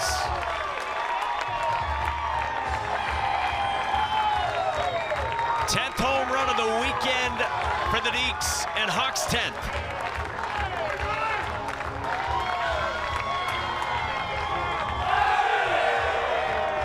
He's getting used to that celebration now.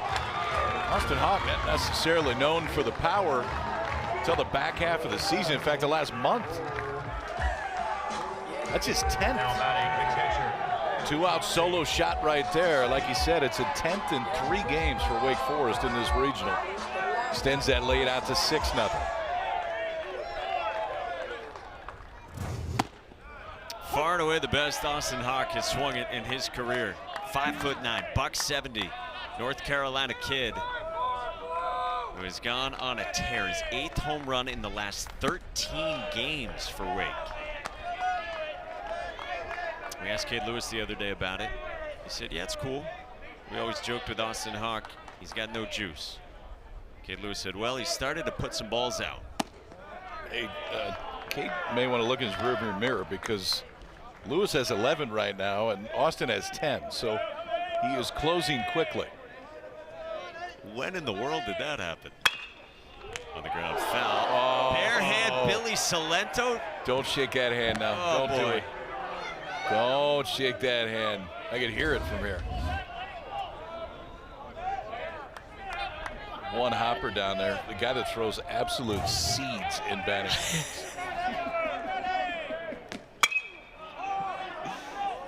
Popped up by Matt Conti. And Loudon Brooks puts it away. Derek Pitts needs to retrieve his cap. Bill Salento needs a little ice. We need 90 in BP tonight if Wake can win. 6-0 after the Hawk homer.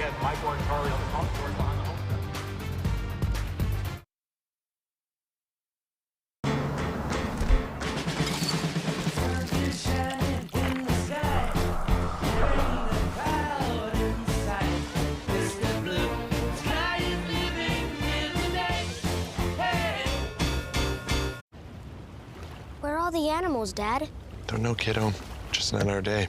It's a rare thing when someone you've been with for so long finds a way to surprise you. It's like discovering E-Trade's easy-to-use platform now comes with expert insights from Morgan Stanley to help you navigate the markets. Mom can speak walrus?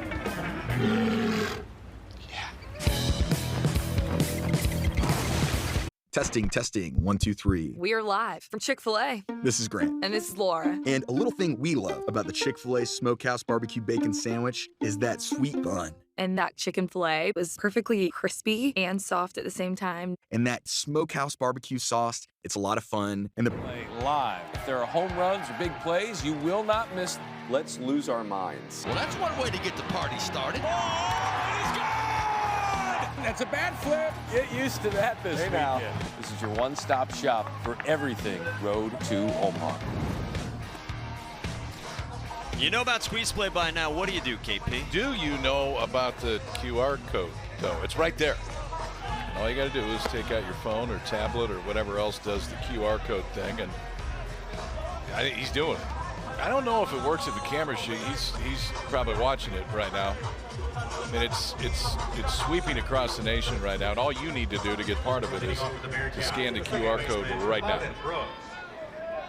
Let's lose our minds. I wait for whatever Rooney's opening statement is for Squeeze Play every year, because that, along with his tie and sock combination, is something that he thinks about for months. Oh, it's so good. Runes had the Yoo-Hoo socks working. While drinking Yoo-Hoo. I mean, I thought Yoo-Hoo was banned at this point, but apparently he can still find it. Would you rather have a Yoo-Hoo or an RC Cola? Is that what it is? Yeah, Royal Crown, man. Saw one in the press box yesterday. I hadn't seen one of those in a long time. Bottom 5 Wake up by 6 on Cincinnati. This is Loudon Brooks against Matt Dallas. Speaking of Squeeze Play, we got a lot going on around the country right now. Probably headlined right now by what's happening in Athens, where the number 7 national seed Georgia is playing against Oklahoma State, and we've had chippiness. Things are ornery in Athens. Slade Alford's been feeding the trees a couple of times. Yep. One of them, he tried to kind of feed his bat to the Oklahoma State dugout, which is generally frowned upon. The second one, he was nice enough to just drop on his way to first base. Swing and a miss from Dallas. Slade Alford, who's in his 2nd year at Georgia after a couple of seasons at Mississippi State. Guys hit a lot of home runs for the Dogs the last 2 years. Brooks lines one at Merrick Houston. On the way. So this is what's going on in Athens. You got Georgia as the number 7 national seed, like we said, but Duke is in the driver's seat. Ben Miller popped the home run yesterday against the Dogs. Ben Miller's up to 20 home runs this year, the first Duke player to do that since 2009. I think the most important thing about that is they held Georgia to 3 runs in that ballpark. I mean, Georgia already has 6 today against Oklahoma State, but that's a place that generally you don't go in and win, and if you do, you're going to outscore them. Yesterday, Duke just outpitched them. So winner of Georgia, Oklahoma State, assuming that not everybody gets thrown out of the game, will play Duke later today. This is Charlie Niehaus, shortstop, who bats after walking his first time in the second. Duke's a fascinating team. They went through some struggles early in the year, including against this Cincinnati team who took a series off Duke opening weekend. Duke went through some struggles. They juggled their starting rotation. They moved Owen Pruksch from the bullpen to the Friday job, and they got all kinds of lefties to choose from. Pulled down the left field line by Niehaus into the corner and foul. Then Duke's got a really experienced offense as well. You mentioned in that ballpark in Athens. Could this be the year? This be the year that Chris Pollard takes him to Omaha. That regional 7 would match up with the 10. That's Oxford, where Murray State's in the driver's seat. Yes. Ole Miss and Georgia Tech playing to stay alive. Western Kentucky's been eliminated there in Oxford. Strike 3 called. 4 punchies for Matt Dallas, and there's 2 gone. Look at that pitch count number 2. We're just at 64 with 2 outs here in the 5th inning. But the most important number on the board is the 0 that he's put up to this point. But aside from that, it's how long can he give you for Wake Forest.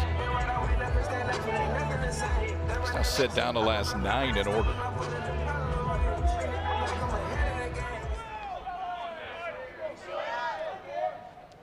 Donovan Ford takes ball 1. He flew out to center his first time.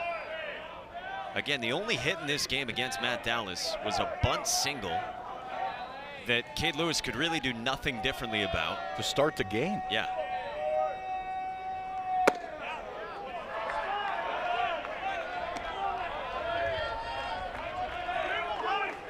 "16 batters since without a hit against him."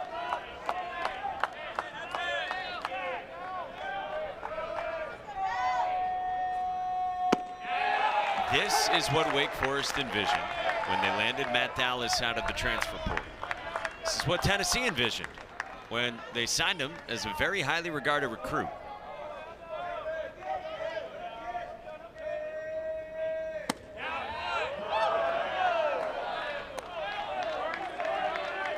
He's gone 6 innings 1 time this season. 5 2/3 against App State, 5 against Liberty, 5 against Notre Dame. Full count.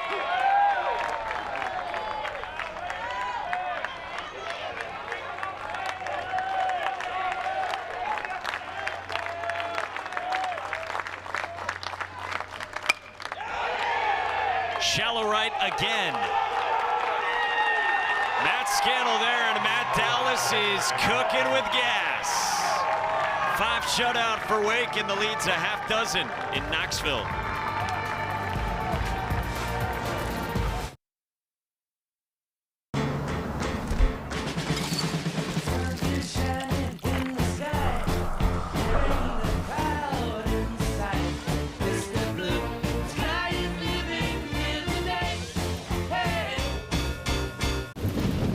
Guess I won't be making my famous burgers.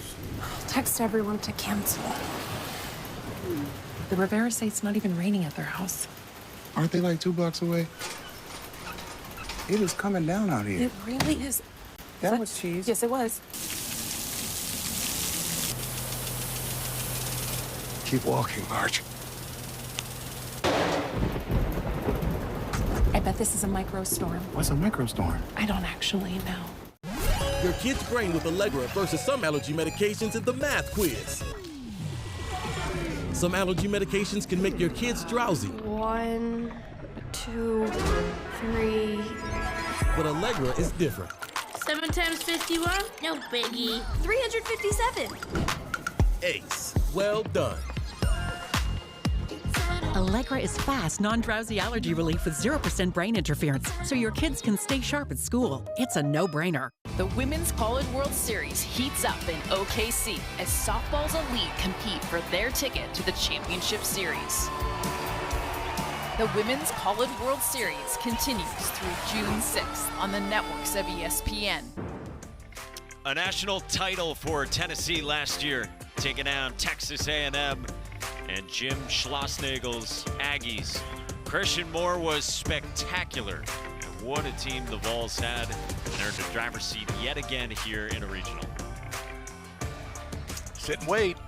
See who they get tonight. The Vols have been pretty impressive all the way through this. Good sign yesterday, too. A.J. Russell, and I know he didn't end up finishing the game, but the stuff for A.J. Russell looked really, really good to bridge the gap after they get another great start from Marcus Phillips. Javar Williams in the 6th against Joel Pinheiro. Tony Vitello did not tip his hand after the game on pitching for today, and he said that they were going to watch this game and see how it goes and probably decide at some point.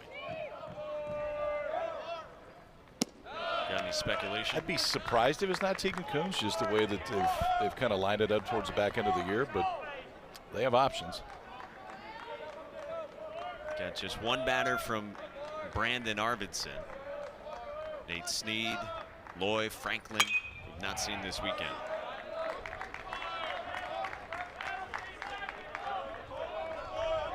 And Wake Forest right now pretty well positioned themselves. 6-run lead, and Matt Dallas is cruising.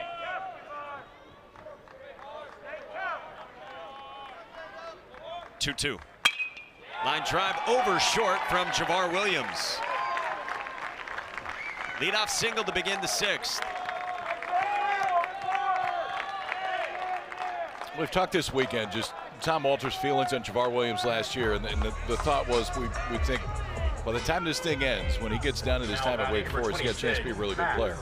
Very good defender in center field, but the offense continues to come. We've already seen a home run from him this weekend. This time just stays on an off-speed pitch. It's out away from him, shoots it out to left center field, turns the lineup over.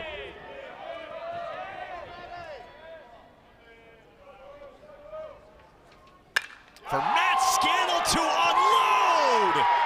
Wow! Absolutely nuked by Scannell.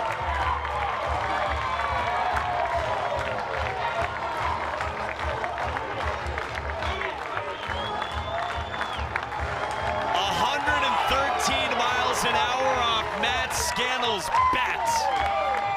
Hey now.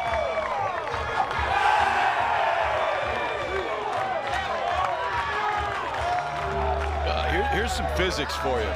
If you hit it 113 miles an hour and it has a pretty good launch, it's going to go a long ways. This went 417 feet and just waved at the scoreboard on the way by. Scannell's 11th of the year is a no-doubter, and it extends his Wake lead now out to 8. Merrick Houston grounds out to Carrington Cross for the first out. I mean, that was compressed. They have hit some tape measure shots this week. 417 on that one, 434 earlier off the bat, not today, but yesterday of Luke Costello.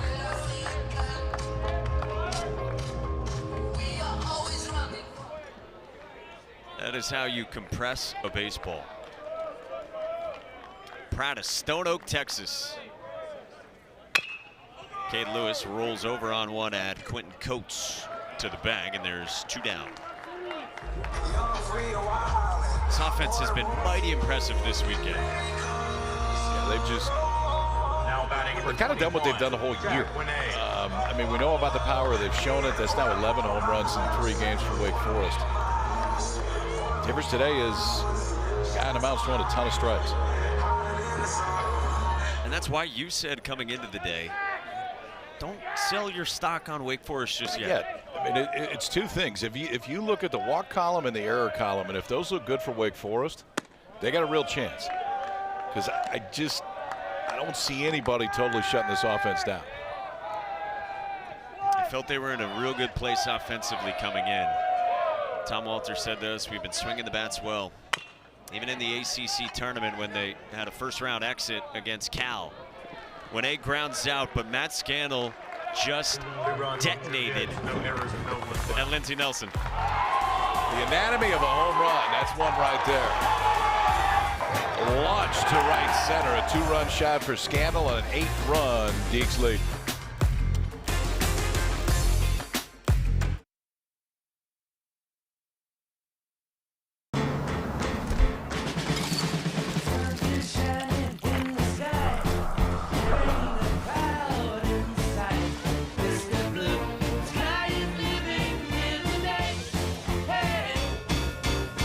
Testing, testing, 1, 2, 3. We're live from Chick-fil-A. This is Grant. And this is Laura. And a little thing we love about the Chick-fil-A Smokehouse Barbecue Bacon Sandwich is that sweet bun. And that chicken filet was perfectly crispy and soft at the same time. And that Smokehouse barbecue sauce, it's a lot of fun. And the brown sugar bacon definitely had a little bit more pizzazz. Also, the Mac, one of the all-time greats. It's hard to believe how much goodness you can get in one bite. Man, I'm getting hungry. Real guests paid for their testimonials. Your brain with Allegra versus some allergy medications during rush hour. Some allergy medications can make you drowsy. But Allegra is different. Traffic jam? We got this. Woo! We're nailing it. Yeah, come on. Like a boss. Right on time. Allegra is fast 24-hour allergy relief with 0% brain interference, so you can use it even when you're driving. It's a no-brainer. The Women's College World Series on the networks of ESPN.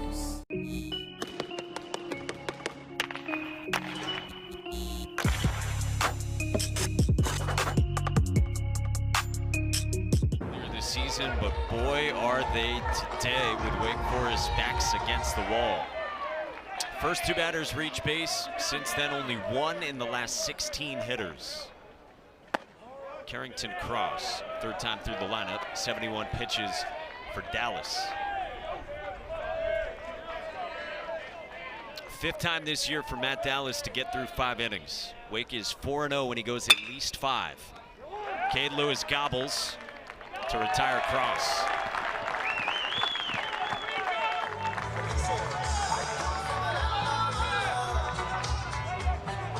Now batting number 7, Jack Natili. It's been super impressive for Matt Dallas. Tom Walter said earlier this year, things just weren't clicking for him and they needed him to find a secondary pitch. That was in particular one of the struggles early on this year. Jack Natili, the batter. So they moved Dallas into a midweek start. In the middle of April, we told you 4 2/3, 11 strikeouts, as they had him pitch out of 2 different arm slots.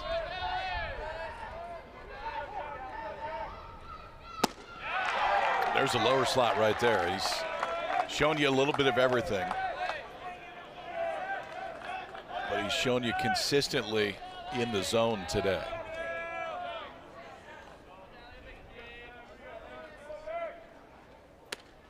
Sails that one 2-1.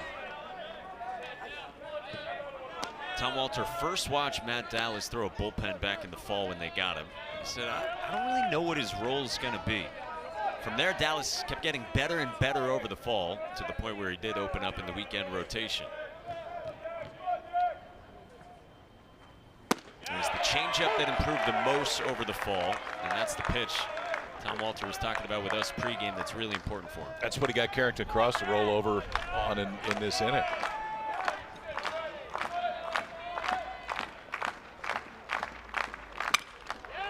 This one popped up foul. Tom Walter has said he's got a variety of pitches to throw.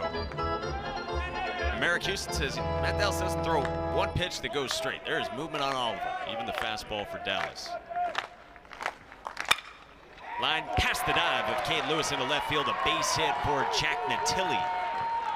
So only the 2nd hit of the ball game for Cincinnati.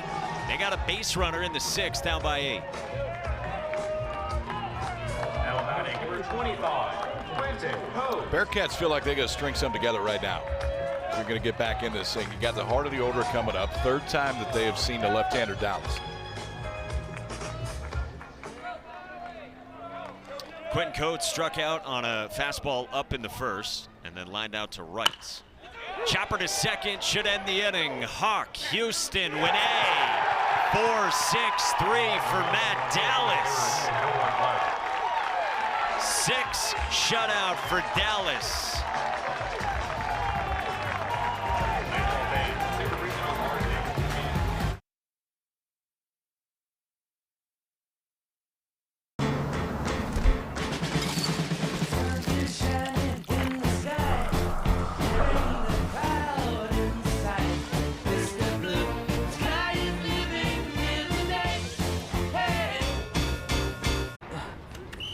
Jeff, you good?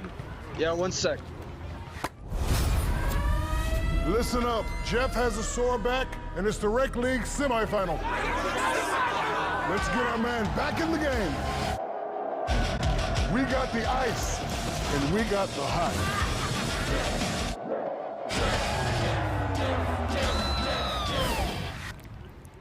Ice works fast, heat makes it last. Icy Hot, you're so back. Guess I won't be making my famous burgers. Text everyone to cancel. The Rivera say it's not even raining at their house. Aren't they like 2 blocks away? It is coming down out here. It really is. That was cheese. Yes, it was. Keep walking, Marge. I bet this is a microstorm. What's a microstorm? I don't actually know.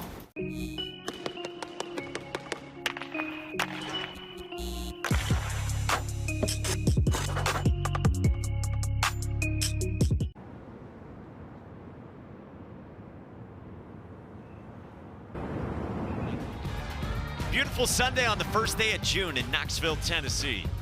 Thanks for joining us from Lindsey Nelson Stadium. Kyle Peterson, Mike Monaco, our entire crew with you behind the scenes, working hard all weekend.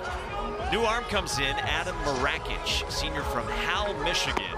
Third on this team in innings pitched, a transfer from Central Michigan who's made 7 starts and logged 40-plus innings. Joel Panero kept him in this thing. Probably going to give up a home run or 2 to this Wake Forest team. The way they're swinging it right now, they just need Marakic to go out, see if he can throw a 0 or 2 up and get this offense going, which has been shut down to this point by Matthew Dallas. Adam Marakic last year entered the season at Central Michigan as D1 Baseball's preseason MAC Pitcher of the Year. A couple seasons ago, had been first team all-conference and actually signed with the Texas Rangers this past offseason. But the Rangers didn't like what they saw during Marakic's physical. So Marakic had minor elbow surgery, and they need him today. He's logged a lot of innings, like we said, for the Bearcats this season, facing Dalton Wentz. That's a crazy offseason for anyone. I think you're going to pro ball at new school now.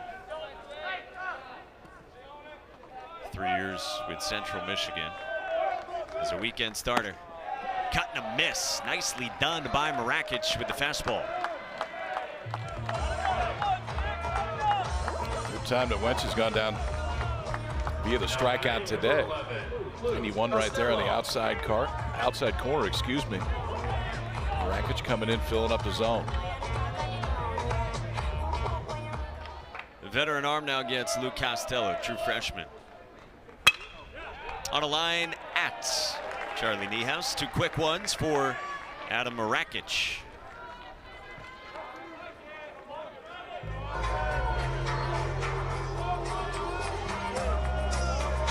Now brings up Austin Hawk. Popped a home run in the 5th. Austin Hawk's 4th home run in his last 7 games. And Bill Salento will take a timeout with a quick start to this inning. 2 outs on 4 pitches. Classic vintage Bill Salento. The chatter is something fun, you can presume.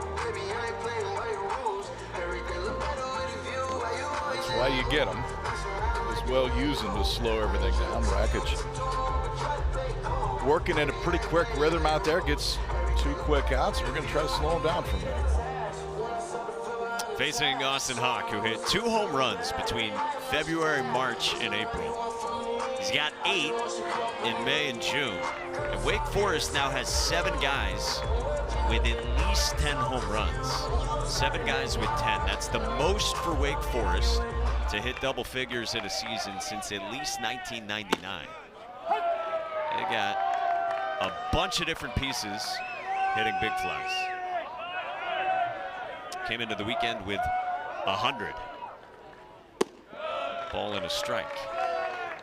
Of course, this offense is doing it without Ethan Conrad, unfortunately out for the season with his shoulder injury. Had surgery back in April.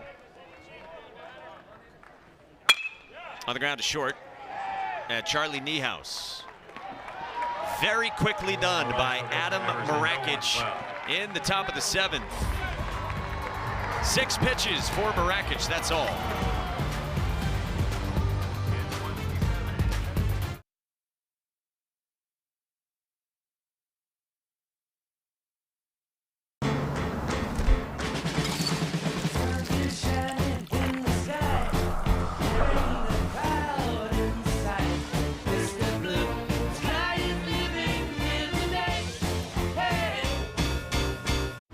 It's a rare thing when someone you've been with for so long finds a way to surprise you. It's like discovering E-Trade's easy-to-use platform now comes with the power of Morgan Stanley. Mom can speak walrus? Guess I won't be making my famous burgers. Text everyone to cancel. The Rivera say it's not even raining at their house. Aren't they like 2 blocks away? It is coming down out here. It really is. That was cheese. Yes, it was. Keep walking, Marge. I bet this is a microstorm. What's a microstorm? I don't actually know. The UFC's return to Newark, New Jersey. I can't wait. The Rob Dwalishvili. He's one of the best pound-for-pound fighters on the planet. The Sugar Show, live and in color. This guy can fight. Juliana Pena. She's the best bantamweight in the world. How are you going to beat me, Kayla? Kayla Harrison, ladies and gentlemen. I will be UFC champion. Everybody say, da-da-da-da-da. I'm like,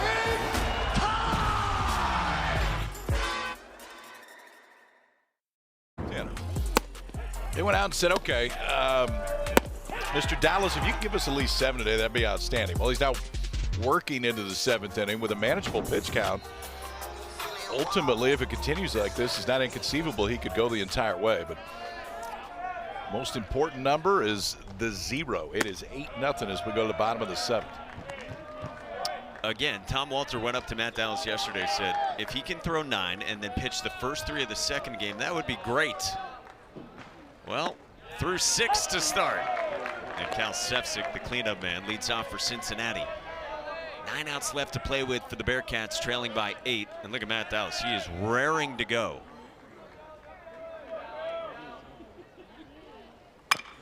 Bouncing ball at Merrick Houston. 1 more for Dallas and his longest outing in a Wake Forest uniform. Now batting number 3, Christian Mitchell. I mean, this is get the baseball, stand on the mound, ready to go, a la Vanderbilt right-hander Connor Fennell. We saw him doing that last night, and then just fire when ready. Here's Christian Mitchell. A fly out to right and a ground out to first for the versatile Mitchell so far.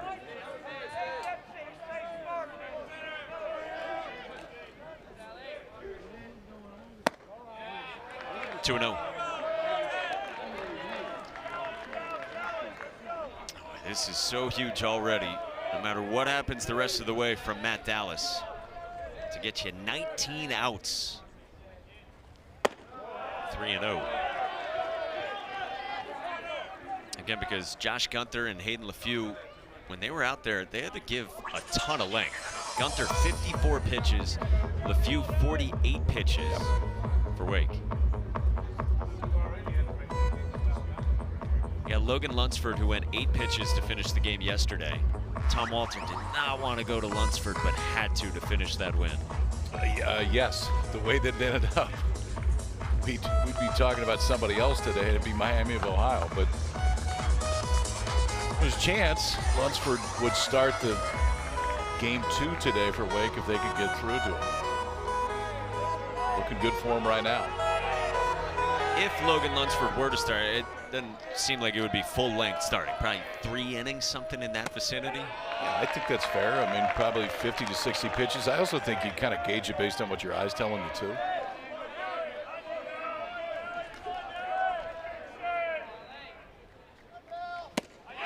Good visit from Matt Conti, full count.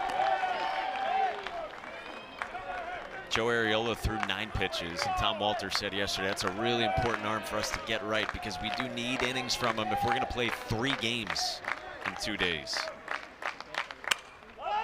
This one popped up, and that'll fade off foul. Griffin Green went 19 pitches on Friday for Wake. They'd love to bring him back and get some length. He's been a back-end bullpen piece, but has starting experience on weekends in the ACC previously in his career at Virginia Tech. Reese Bowie, Luke Schmolke, they're up today as well. Line drive right field, base hit, Christian Mitchell. Only the 3rd hit for Cincinnati. And the 2nd to leave the infield. Now batting number 42, Derek Pitts.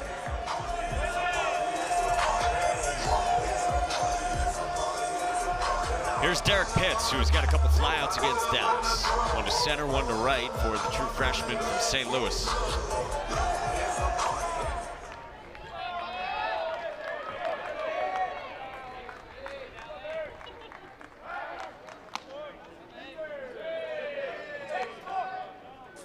Mitchell 11 of 12 this year at stolen bases. You wouldn't think if you're Cincinnati you're taking chances quite yet with that stolen base, down 8 here in the 7th.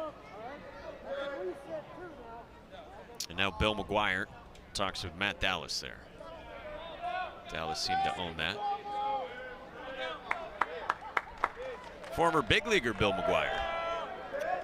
Former Creighton Preparatory High School graduate Bill McGuire.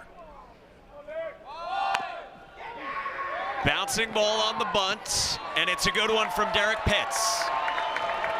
That's what they do. They never really are bunting to sack, and obviously wouldn't be in this case. They are bunting for hits. And it's just based on what the defense is going to give you. I mean, there's a lot of teams that aren't going to bunt down 8, but if it gives you the whole thing is what gets me to first base.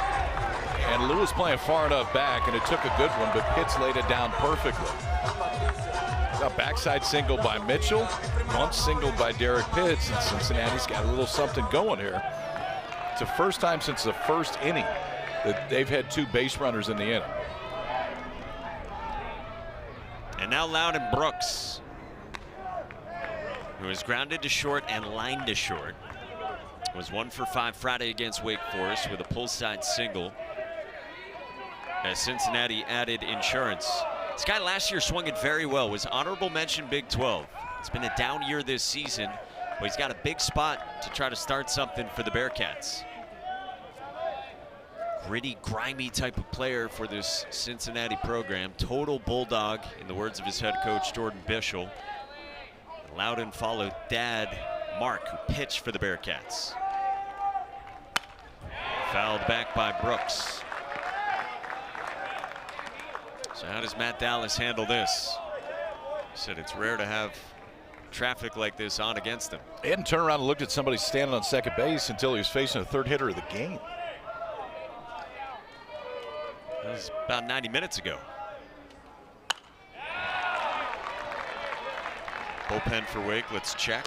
That is Luke Schmolke, who went Friday. Been a pretty good reliever all season for him.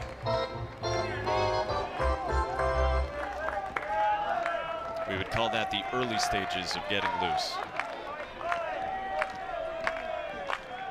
Mitchell and Pitts aboard. Matt Dallas will check on Mitchell.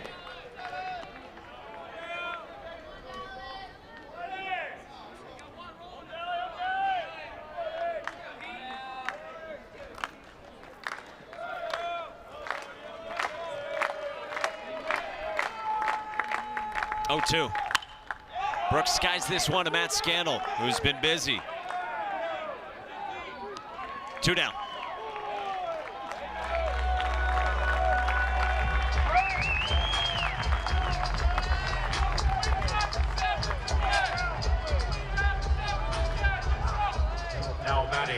Only 2 Wake players this year have gone 7+ innings in a game this season.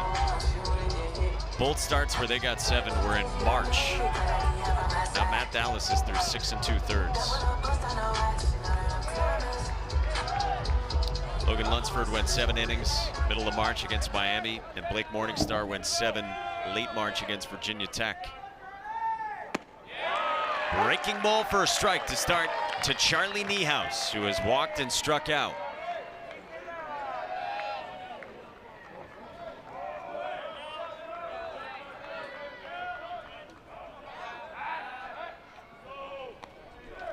I can understand the picks in the first inning. At this point, up 8-0 with 2 outs. I'm just focusing on the guy at the plate. You don't want to hand him second and third base, but if they want to take that chance right now, so be it. You got a big enough lead. I'm not toying with the guys on base right now.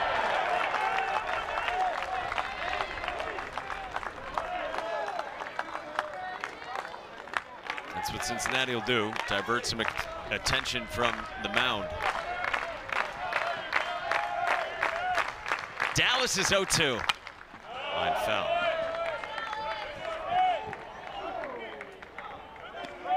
Oklahoma State coming back. It's now 7-6 Georgia.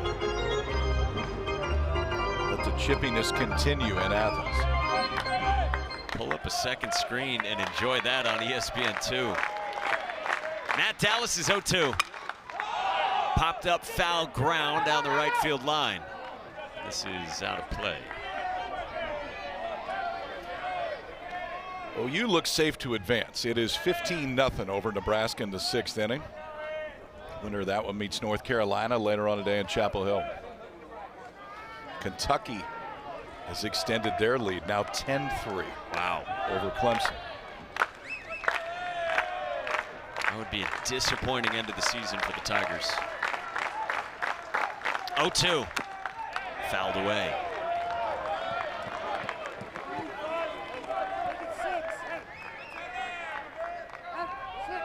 Clemson team that's had some heartbreak the last few years in the NCAA tournament. 2 years ago, thanks to Tennessee and Charlotte in South Carolina, and then last year, Florida in the Supers. 0-2 up high.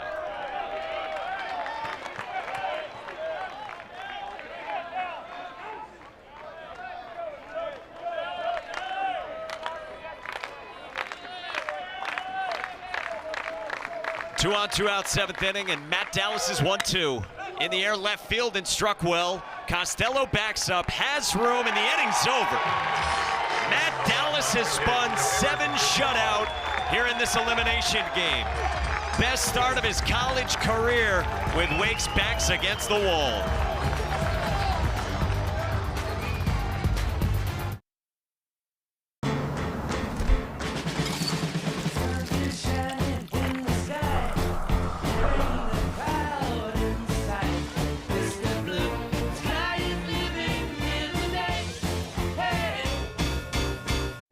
It's a rare thing when someone you've been with for so long finds a way to surprise you. It's like discovering E-Trade's easy-to-use platform now comes with the power of Morgan Stanley. Mom can speak walrus? Your brain with Allegra versus some allergy medications during rush hour. Some allergy medications can make you drowsy. But Allegra is different. Traffic jam? We got this. Woo! We're nailing it. Yeah, come on. Like a boss. Right on time. Allegra is fast 24-hour allergy relief with 0% brain interference, so you can use it even when you're driving. It's a no-brainer. Formula One returns. It's lights out and away we go.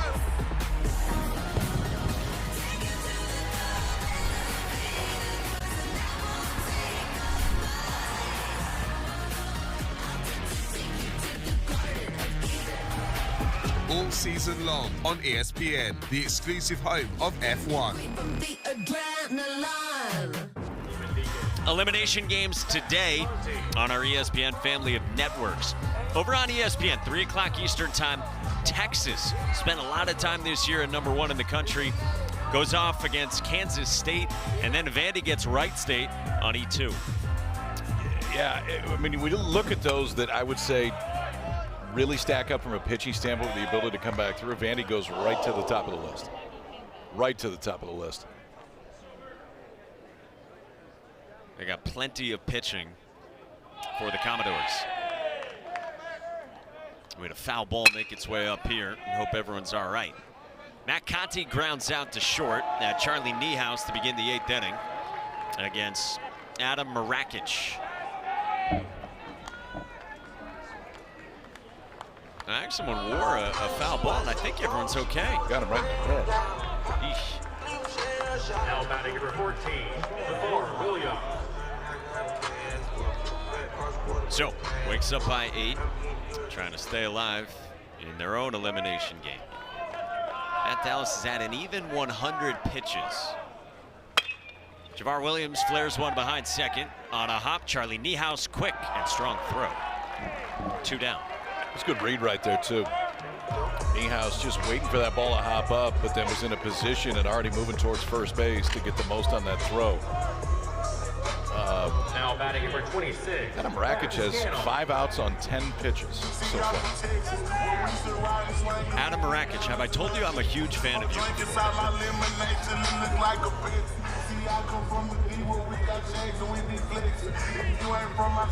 He's gone 3 straight groundouts to short after a line out to short. He's grateful for Charlie Niehaus. And come on, Billy Salento. Marakic started laughing right when they did. He's like, all right, you're going to do this again.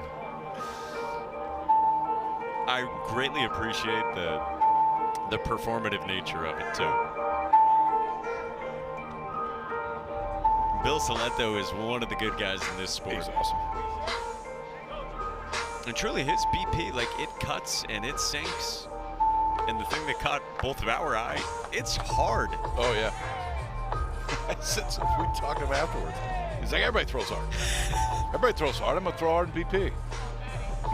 He's been there 16 years, man. That's a lot of bullets in that right arm.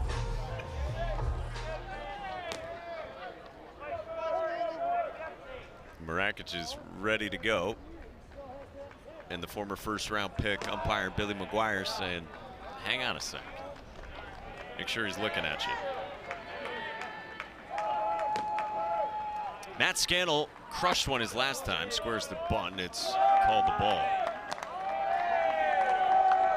Adam Marakic is operating with great alacrity today. Look at you. Who gave you that one to say? Somebody. I had to confirm I knew what it meant first. Brisk and cheerful readiness. It's kind of cheating. Just confirming. Okay. We have not had a submission for word of the day or phrase of the day today. Just misses down 3-0.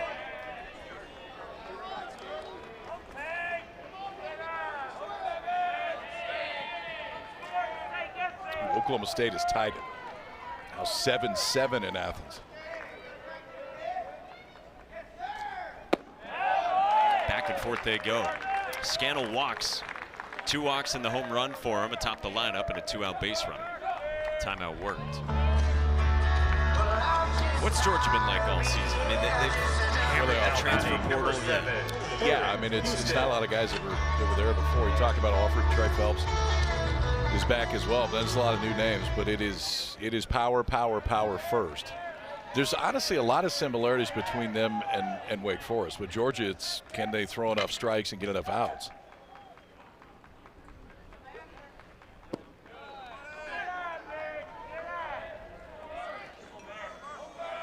We had Miami, Ohio in this regional. 4 seed who's out. Ryland Zaborowski had transferred from Miami, Ohio to Georgia. Hit 20 home runs last year for Miami, Ohio. Merrick Houston just hit one here. admiration and a bomb from Merrick Houston. His second of the weekend.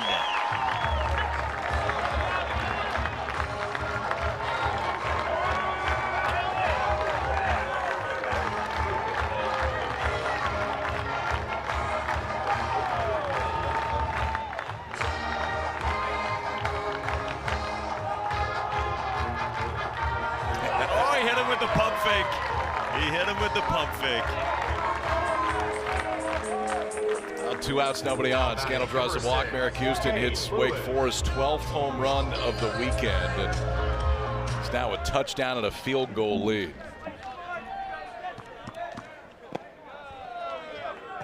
And now Cade Lewis. Oh, here we go. Look at this. You can get to Gus's Good Times Deli and maybe back to the ballpark. You can about get there. Yeah, you can about get there and back with a sandwich in your pocket. Cade Lewis dumps one over Loudon Brooks into right field. What was it, 0.87 miles? 0.87 in home runs, yes. Well, they reached the mile marker in home runs. That's 3 games, by the way.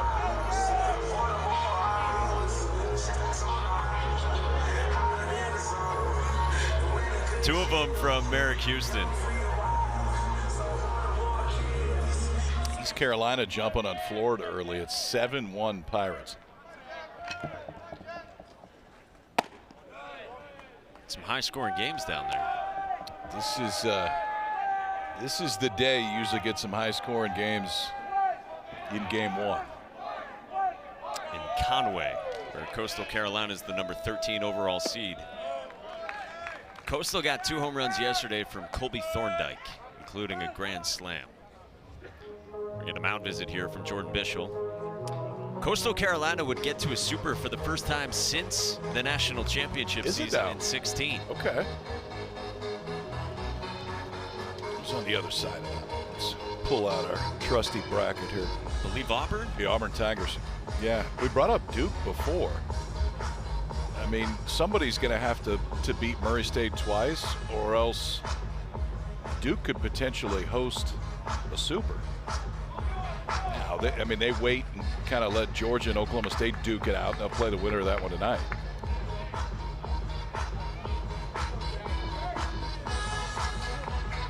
If Murray State wins that and Duke wins that, Duke would host a super.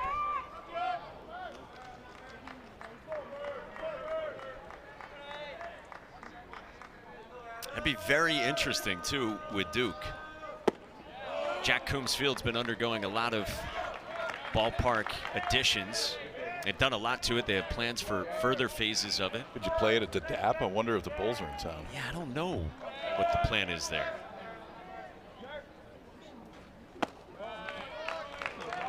Jacqueline walks on 4 pitches after the visit, and there's 2 on for Wake, up by 10. And Chris Pollard, the Duke head coach, has said, if not for Kumar Rocker, that team probably gets to Omaha. Did that game. Strikeout 17, I think. We're going to get a pinch hitter here in the spot of Dalton Wentz. Now batting for 40, Jacob Burley. Jacob Burley is a senior catcher, and this is pretty neat. He's going to get an opportunity. Transfer from Brown, originally from Colorado, who started 11 games last year, and you see he's had limited opportunities this year. 6th-year senior, getting a chance in an NCAA tournament game.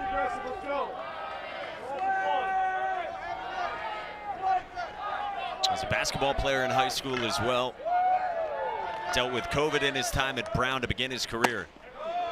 2-year starter behind the plate for the Bears in Providence, Rhode Island, and now a 2nd year at Wake Forest.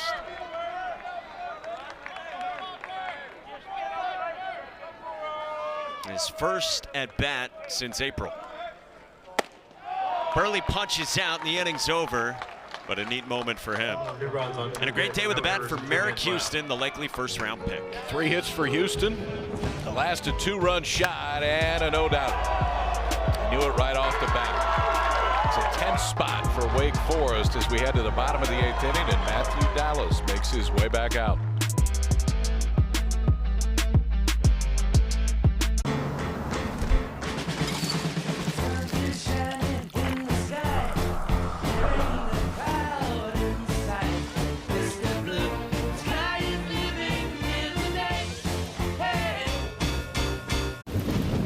Guess I won't be making my famous burgers. Text everyone to cancel. The Rivera say it's not even raining at their house. Aren't they like 2 blocks away? It is coming down out here. It really is. That was cheese. Yes, it was.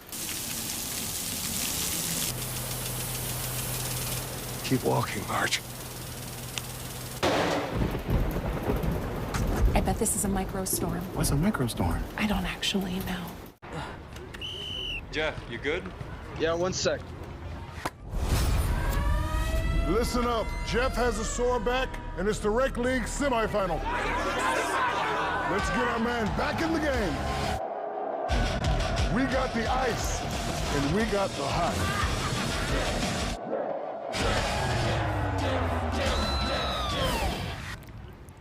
Ice works fast, heat makes it last. Icy hot, you're so back. Let's go! The Rob Dwalish-Willie, the Sugar Show! Juliana Pena! How are you going to beat me, Kayla? Kayla Harrison, I will be champion.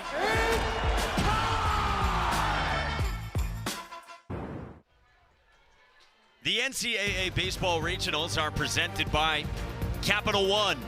What's in your wallet? Matt Dallas has done his part, and so have the Wake Forest Bats. Matt Scannell and Merrick Houston have hit majestic home runs. And indeed, as you said, KP, look who's back out for the bottom of the 8th inning. I think this is one of those, Dallas getting to a point that he hasn't been to very often in his career. He's now working into the 8th inning in his best start of the year. Donovan Ford lines one into the left field corner with a leadoff 2-base hit. So Cincinnati 6 outs left to play with, and the leadoff man's aboard against Dallas. Yeah, you're afforded a different set of maybe what you would see as success in the 8th or the 9th for Wake because it's a 10-run lead. If it's tight, you may take him out right now with a base runner on, but it's not.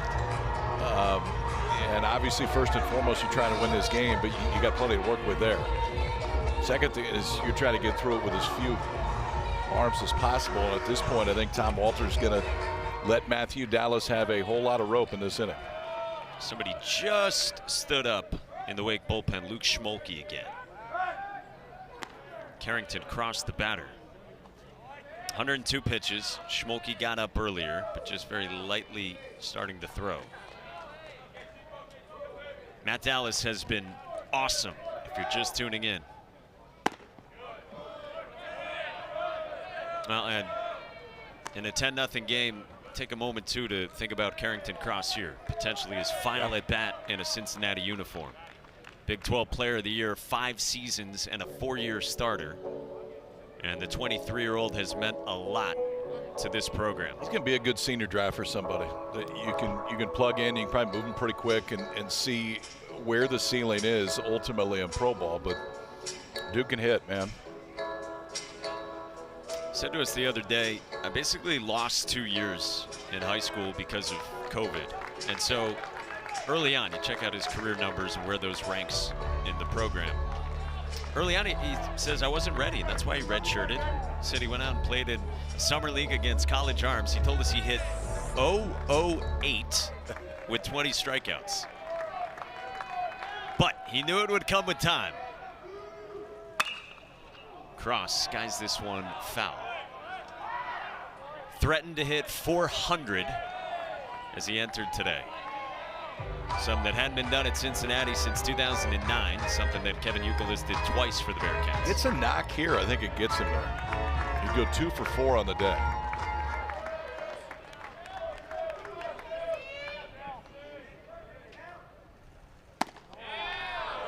Two and one.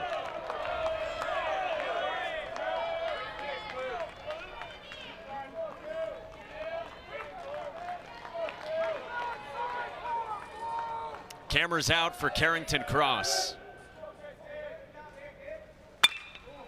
In the air center field, Williams goes back and runs it down. Ford moves up to third. Cross flies out, struck it well at 105 off his bat. Leader on this team and this program, super valuable. Jordan Bischel said to us, as valuable in college baseball as anyone I've ever coached.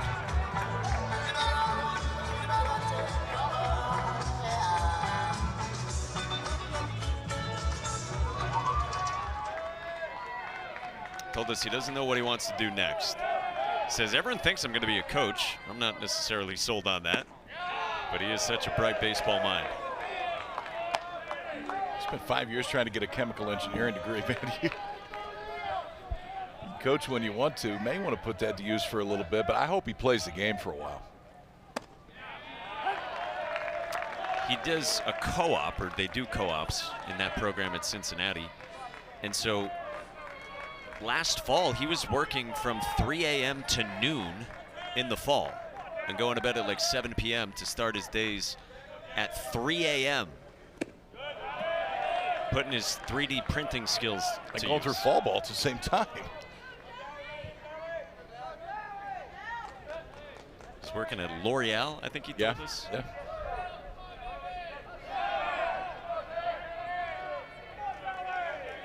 Some kind of career. Jack Natili flares one foul, 2-2 with one out and a man at third. And this has been big time from Matt Dallas. Fifth pitcher in this year's regionals to make it through 7 without a run. And now here in the 8th. Bouncing ball at third. Lewis will get the out. 2 away. Ford scores, but Dallas will take it.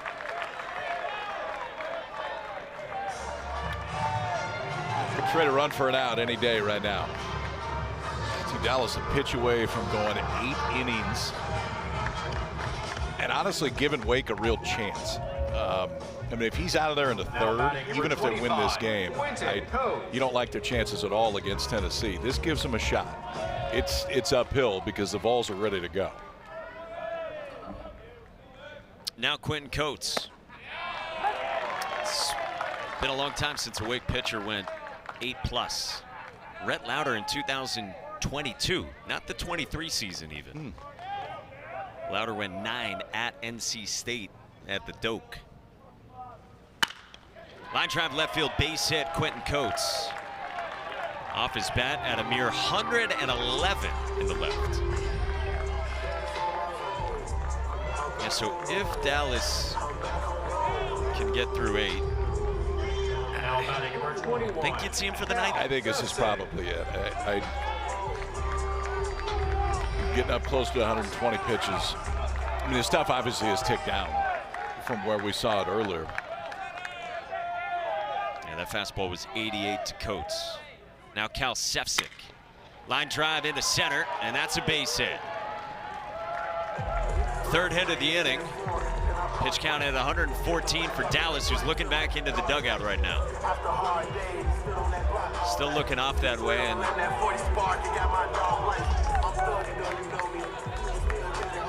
now Corey Mascara comes out, pitching coach for the Deeks.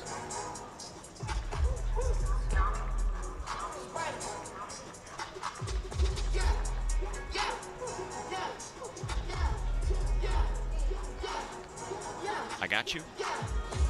Doesn't look like he's coming out.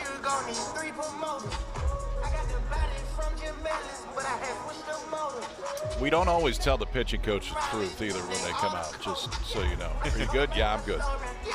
I'm plenty good.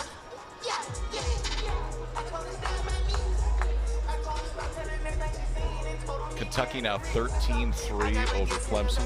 Wow. Yeah, it's going to be a frustrating finish to the season for Clemson. Yep. One of the best teams in the ACC all season. So Matt Dallas does stay in the game here at 114.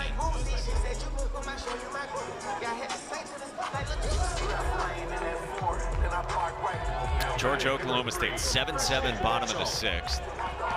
Mississippi State up 3-2 on Northeastern in the 7th. Right here in Knoxville, all Wake Forest. Matt Dallas trying to get through the 8th. Line drive down the left field line. Fair ball from Christian Mitchell. Quentin Coates scores from second. They wave Cal Sepsic all the way from first, and Houston's throw's not in time. 2-run double Christian Mitchell, and it's 10-3 in the 8th inning.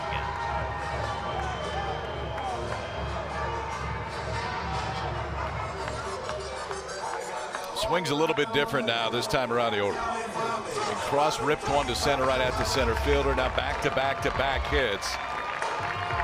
And that'll do it for Matt Dallas's day, but you got to be thrilled with it if you're a Wake Forest fan and coaching staff right now. He did his job very, very admirably today. Lifted up this entire pitching staff and this entire team. And Matt Dallas departs after 7 2/3 that included 7 shutouts to start. He'll hand it off to Luke Schmolke, who will try to get Wake Forest to the finish line. Even more than Tom Walter was hoping for from Matt Dallas today.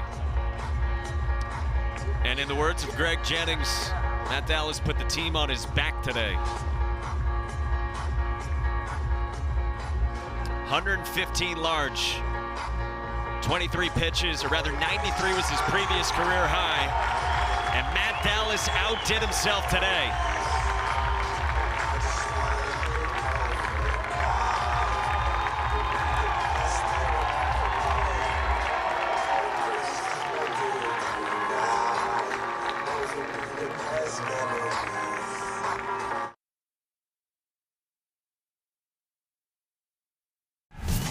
Your brain with Allegra versus some allergy medications during rush hour. Some allergy medications can make you drowsy. But Allegra is different. Traffic jam? We got this. Woo! We're nailing it. Yeah, come on. Like a boss. Right on time.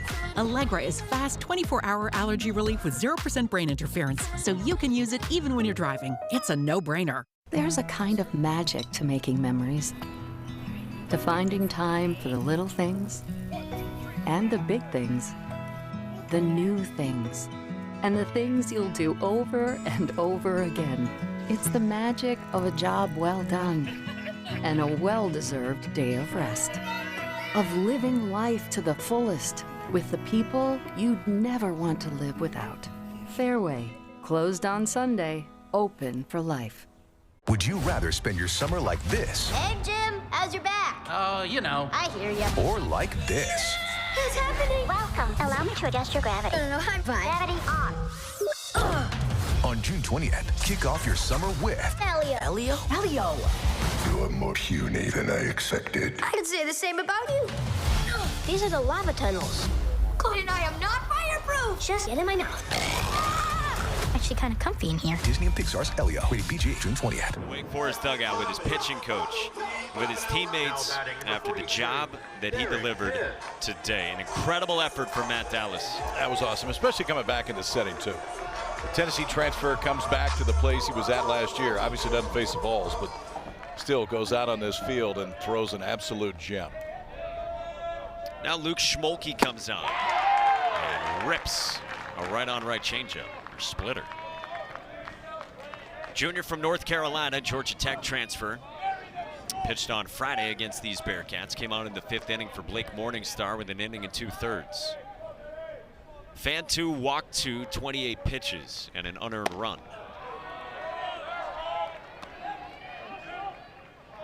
For Schmolke, it's his second time pitching twice in a weekend this season. Did it in the Boston College Series for the Deacs in April. And needed today, 1-2.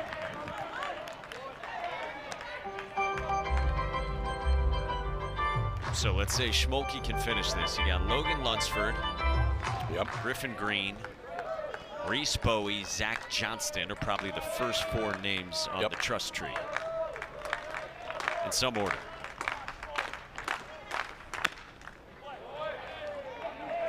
Other thing here too, we thought it was potentially the last at bat for Carrington Cross. If one more guy reaches, he'll hit again. Yeah, this is a 6th spot in the lineup for the Bearcats. With 2 outs, bottom of the 8th inning. Pitts pops it up. Shallow right toward Matt Scannell. Inning over.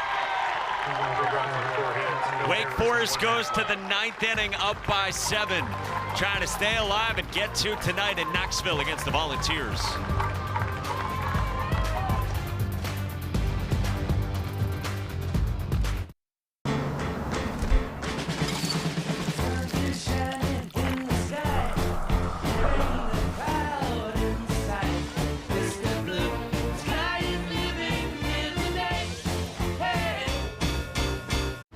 It's a rare thing when someone you've been with for so long finds a way to surprise you.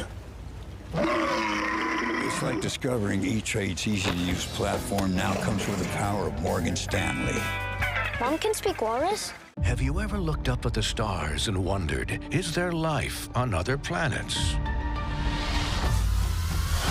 It's really happening! On June 20th, This is the most beautiful place I've ever seen! This is the bathroom. we are not This is awesome! alone. Are you gonna eat me? What? Ew. What kind of alien are you? Disney and Pixar's Elio, rated PG. Formula One returns. It's lights out and away we go.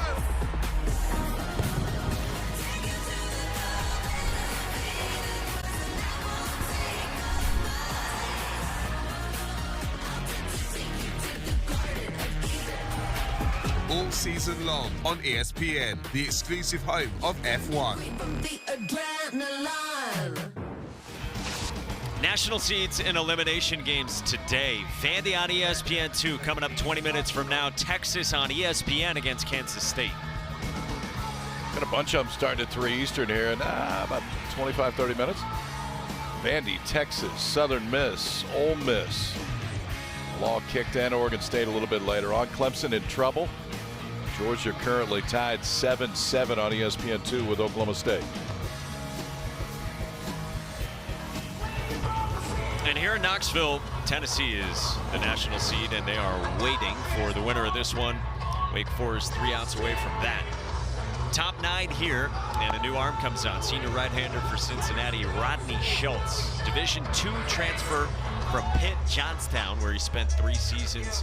Last year, first team all-conference. This year, the numbers with the Bearcats. See a lot of fastballs from Schultz. He can run it up there, about 75% fastball, but it's been up into the mid-90s at times this year. He's going to face a really interesting pinch hitter here in Cam Nelson, a guy who for a lot of this season has held down center field, but he's been out with a knee injury. Happened in late April. They were playing against App State. Cam Nelson was tagging on a sac fly, hurt his knee on a slide at home. Was out for 2.5 weeks and then returned against Louisville at the end of the regular season. But in the first inning of that game, he was jogging after a home run that Louisville hit and re-aggravated the knee. He's been dealing with some swelling and some other stuff with it since, according to Tom Walter. But you said he could certainly pinch hit. They thought maybe could DH. I would think, too, if you're Tom Walter right now, you just want to get him a look. So get him live at bats, and then ultimately, if it fits to pinch hit in the spot against Tennessee, he can do it as well, because we won't see him defensively, it sounds like. Which is a real shame, because it is electric defense that Tom Walter has said to us. He thinks is big league caliber in center.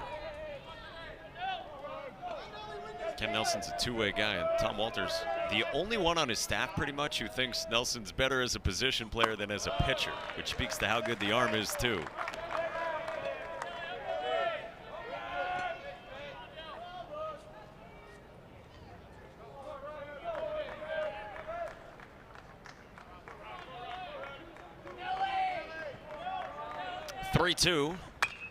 Nelson stays alive.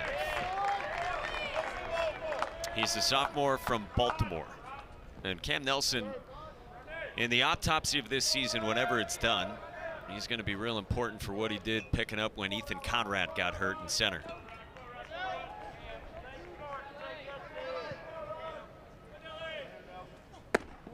That's down, and Nelson gets aboard. Let's see if they run for him. It looks like you can see a knee brace, perhaps, on the right knee. Yeah, they will run for him. Mitchell Salvino, senior outfielder, will come on to run. And so, all right, Ken Nelson, it looked like him working at bat. Maybe he's an option to do that later tonight and tomorrow. Austin Hawk. Tom Walter said to us, if we are lucky enough to get the next weekend, said this before the regional started, hopefully we could have him something close to full go. Austin Hawk takes a strike from Rodney Schultz.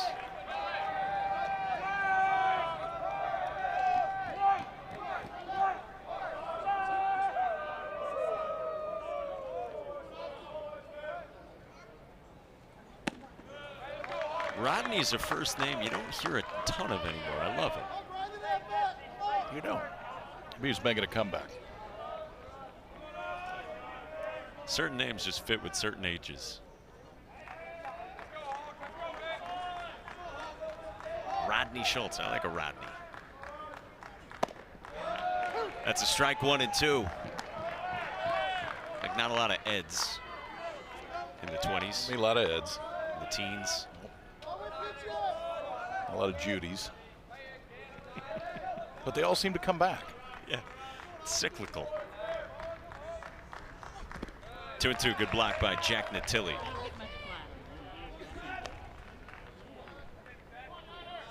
Got some fans chiming in from around the yard.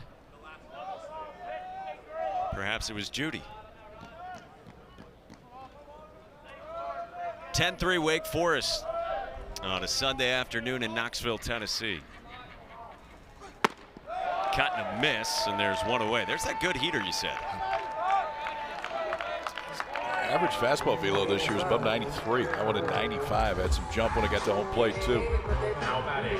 Rodney can sling it a little bit. Go right there to strike out Austin Hawk. Pitched this summer in the MLB Draft League and impressed a little bit with that fastball. Put up a low 3s ERA in the MLB Draft League. 1 on 1 out, Matt Conti. So Wake Forest trying to win another elimination game. You need 4 of them after you drop your opener. This would be number 2 for the Deeks.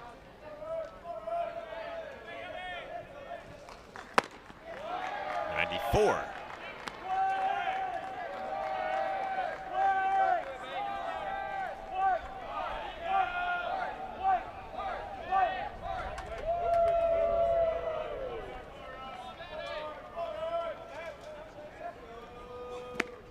Good stop by Natilli, 1-1. Mississippi State trying to stay alive against Northeastern. State leads 3-2 in the 8th in Tallahassee. Going through a lot of turmoil at that program this year. Your head coach gets fired and you still end up. Chris Lemonis with 3 weeks to go in the regular season. And State goes on a run. At the time, they were 7-14 in the SEC. Finish at a spot to where they comfortably get an at-large. Beat yesterday by Florida State. On the ground to short at Charlie Niehaus. Loudon Brooks' turn. In time for 2 for old Rodney Schultz. Sets him down in the top of the 9th inning. And now 3 outs left to play with for Cincinnati in their season where they made some history.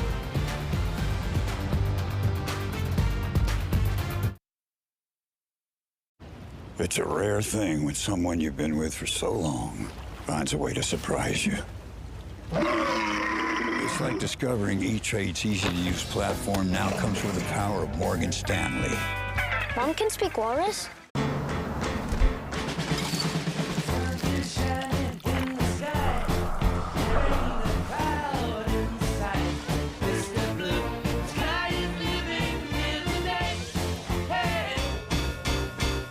Barbecue season is back. Yeah, it is. Hey, it's Helen. And this is Sarah Beth. And a little thing we love about the Chick-fil-A Smokehouse Barbecue Bacon Sandwich is that zesty barbecue sauce. I love that it was a little sweet, a little tangy, and with the mac and cheese, I feel like I tasted the brown sugar bacon first. It was the absolute best combination. Pro tip, 3 sandwiches are always better than 1. Real guests paid for their testimonials. We've waited so long.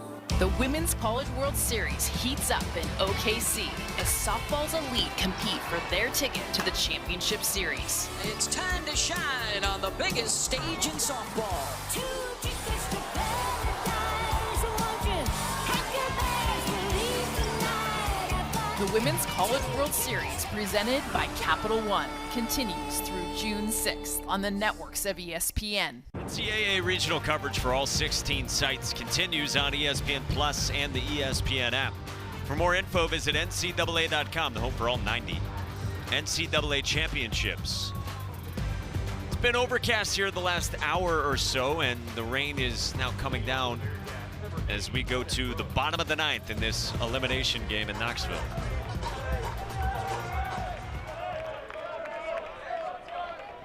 Luke Schmolke is going to try to get the last 3 outs for the Deacs.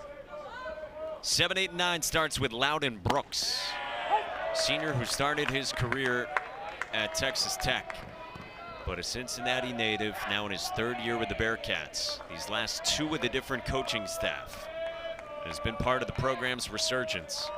Honorable mention All-Conference last year in the program's first year in the Big 12. Hits a squibber toward 3rd. Schmolke on a wet track. Got it there in time. 1 away. Impressive right there. Didn't rain much, but it rained enough to make that turf a little bit slick when you go over there. And the baseball's not going to be dry when you pick it up either. Had 1 chance. Bare hand, spin, throw, and 1 movement just got Brooks for the first out of the inning. We're going to get a pinch hitter here in the 8th spot. Instead of the redshirt freshman Charlie Niehaus, we're going to see Corey Klingenbeck again. This is really cool. Leader in this program and a local guy. You see a Cincinnati kid who went to Elder. He's produced some good moments this year. Plans to join the Cincinnati Fire Department.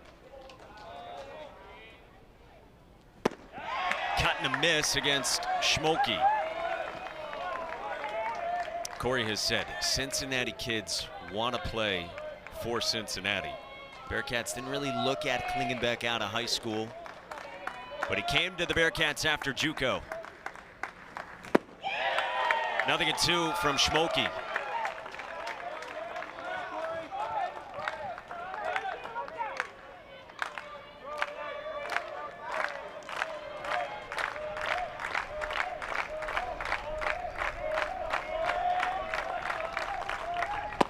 Swing and a miss.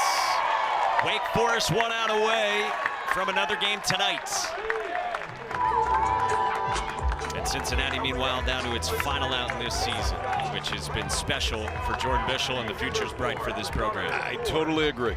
Yeah, it's not an accident that he took Central Michigan to the postseason 3 of 5 years he was there, and it's not an accident he's got Cincinnati back in it in his 2nd year.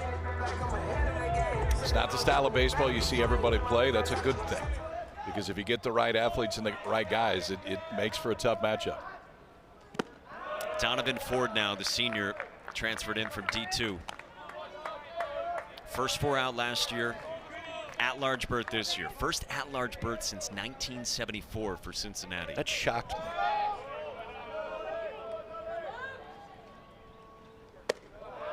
For a program that has produced the likes of Koufax, Youkilis, Harrison, and Happ. 7th regional in program history, and as we've said throughout the weekend, the first one since 2019.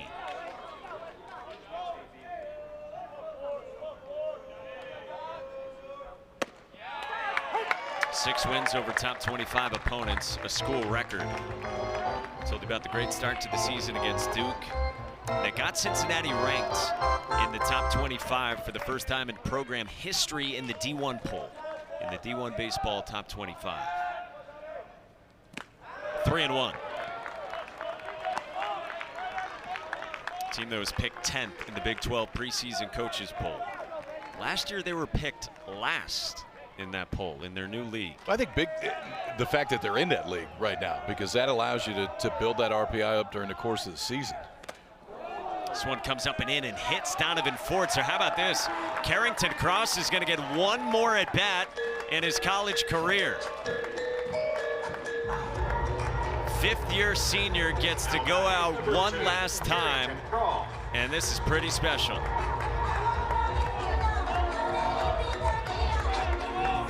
His 1,014th career plate appearance. That's quite a run, kid.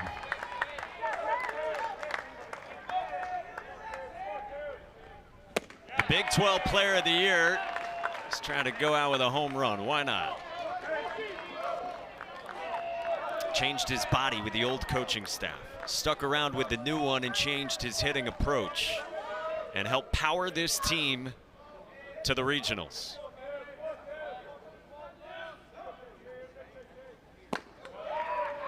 Had a chance to play pro ball after last season, but really wanted to finish that chemical engineering degree. And also he told us he wanted to make some history with this team and get them back to a spot like this. He's done both. He's done both and should get a chance to go play pro ball whenever that career is done, but now one last at bat in this uniform.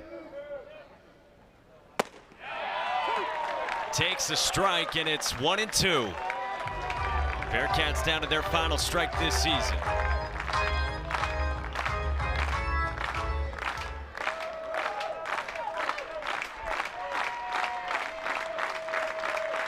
One-two. Down and in, 2 balls and 2 strikes with that split.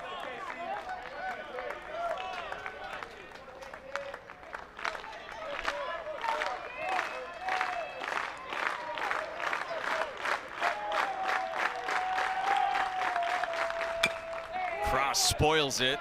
A battler until the very end.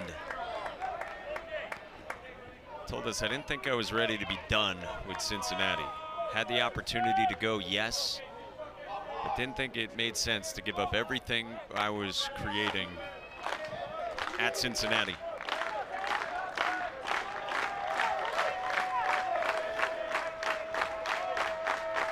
Luke Schmolke's 2-2 pitch. Up high, full count on Carrington Cross. Said he does want to stay connected to the game of baseball. And again, he's going to have a chance to play for sure in pro ball. Might get involved in pharmaceuticals at some point as well down the road. Smart kid, 3-2. Cross chops it foul. Not ready to be done quite yet. He's hit .399 on the season coming into this game, now 1 for 4.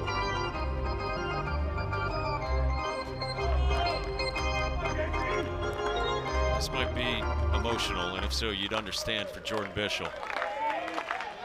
Sure looks like it. Cross stays alive. I mean, this gives you goosebumps. You got a coach watching a kid who stuck around when he could have left, bought into the new program, and has been side by side for 2 years. This is what intercollegiate athletics is all about. This is the right stuff here. There's NIL, there's the transfer portal, and then there is human connection and playing for a logo on your chest.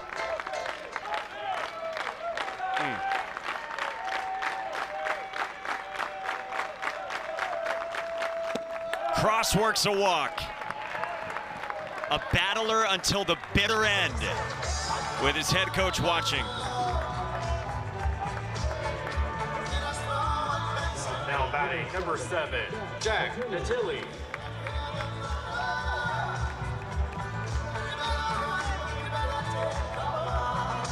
Cross for his part.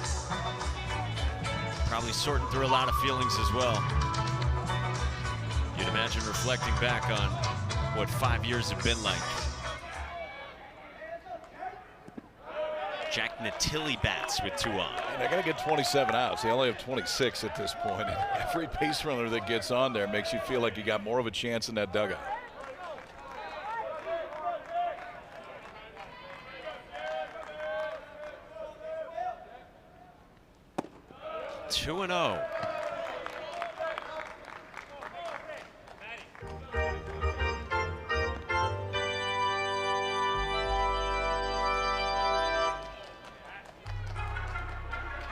get a visit from Matt Conti.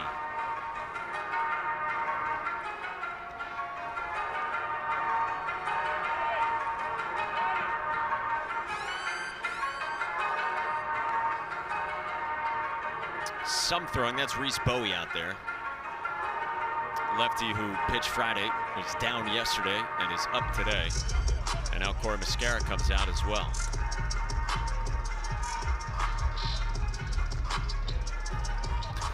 What do we think is? These are those discussions that you were talking about. Change the station? But yeah, Corey Muscara. There's a whole lot of eye contact. There's a lot of close talking usually.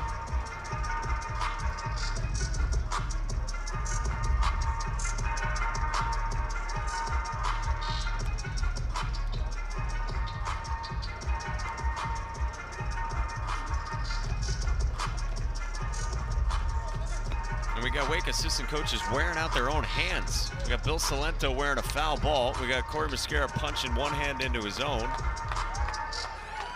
And the international signal for something mental, pointing at your temple. That was a whole lot of words to say. Let's throw it over the plate, right? Probably could have been a little bit more efficient, but ultimately I think that was the message that was being delivered.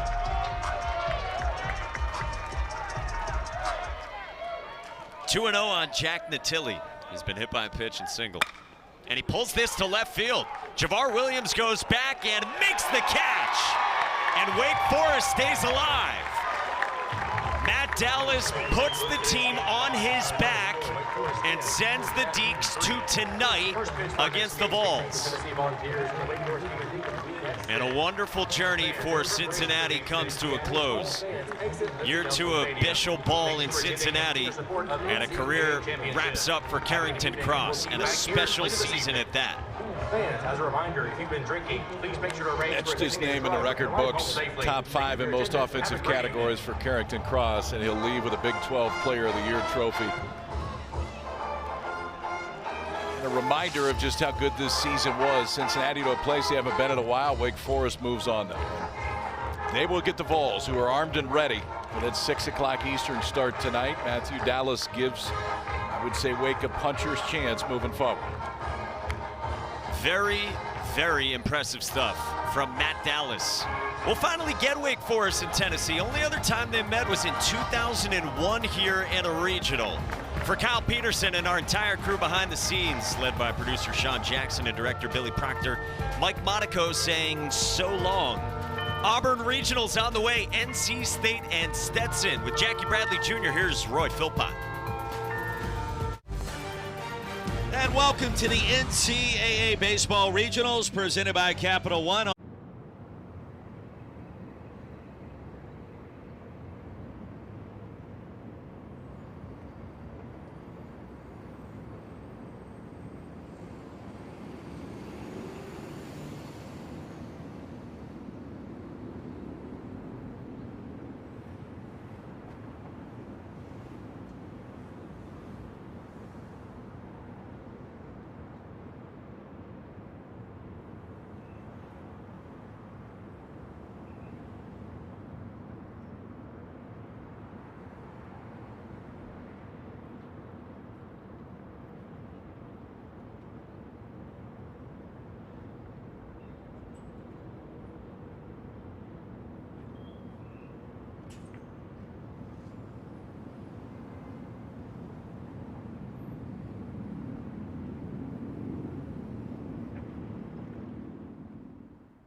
career in Raleigh back in 2020.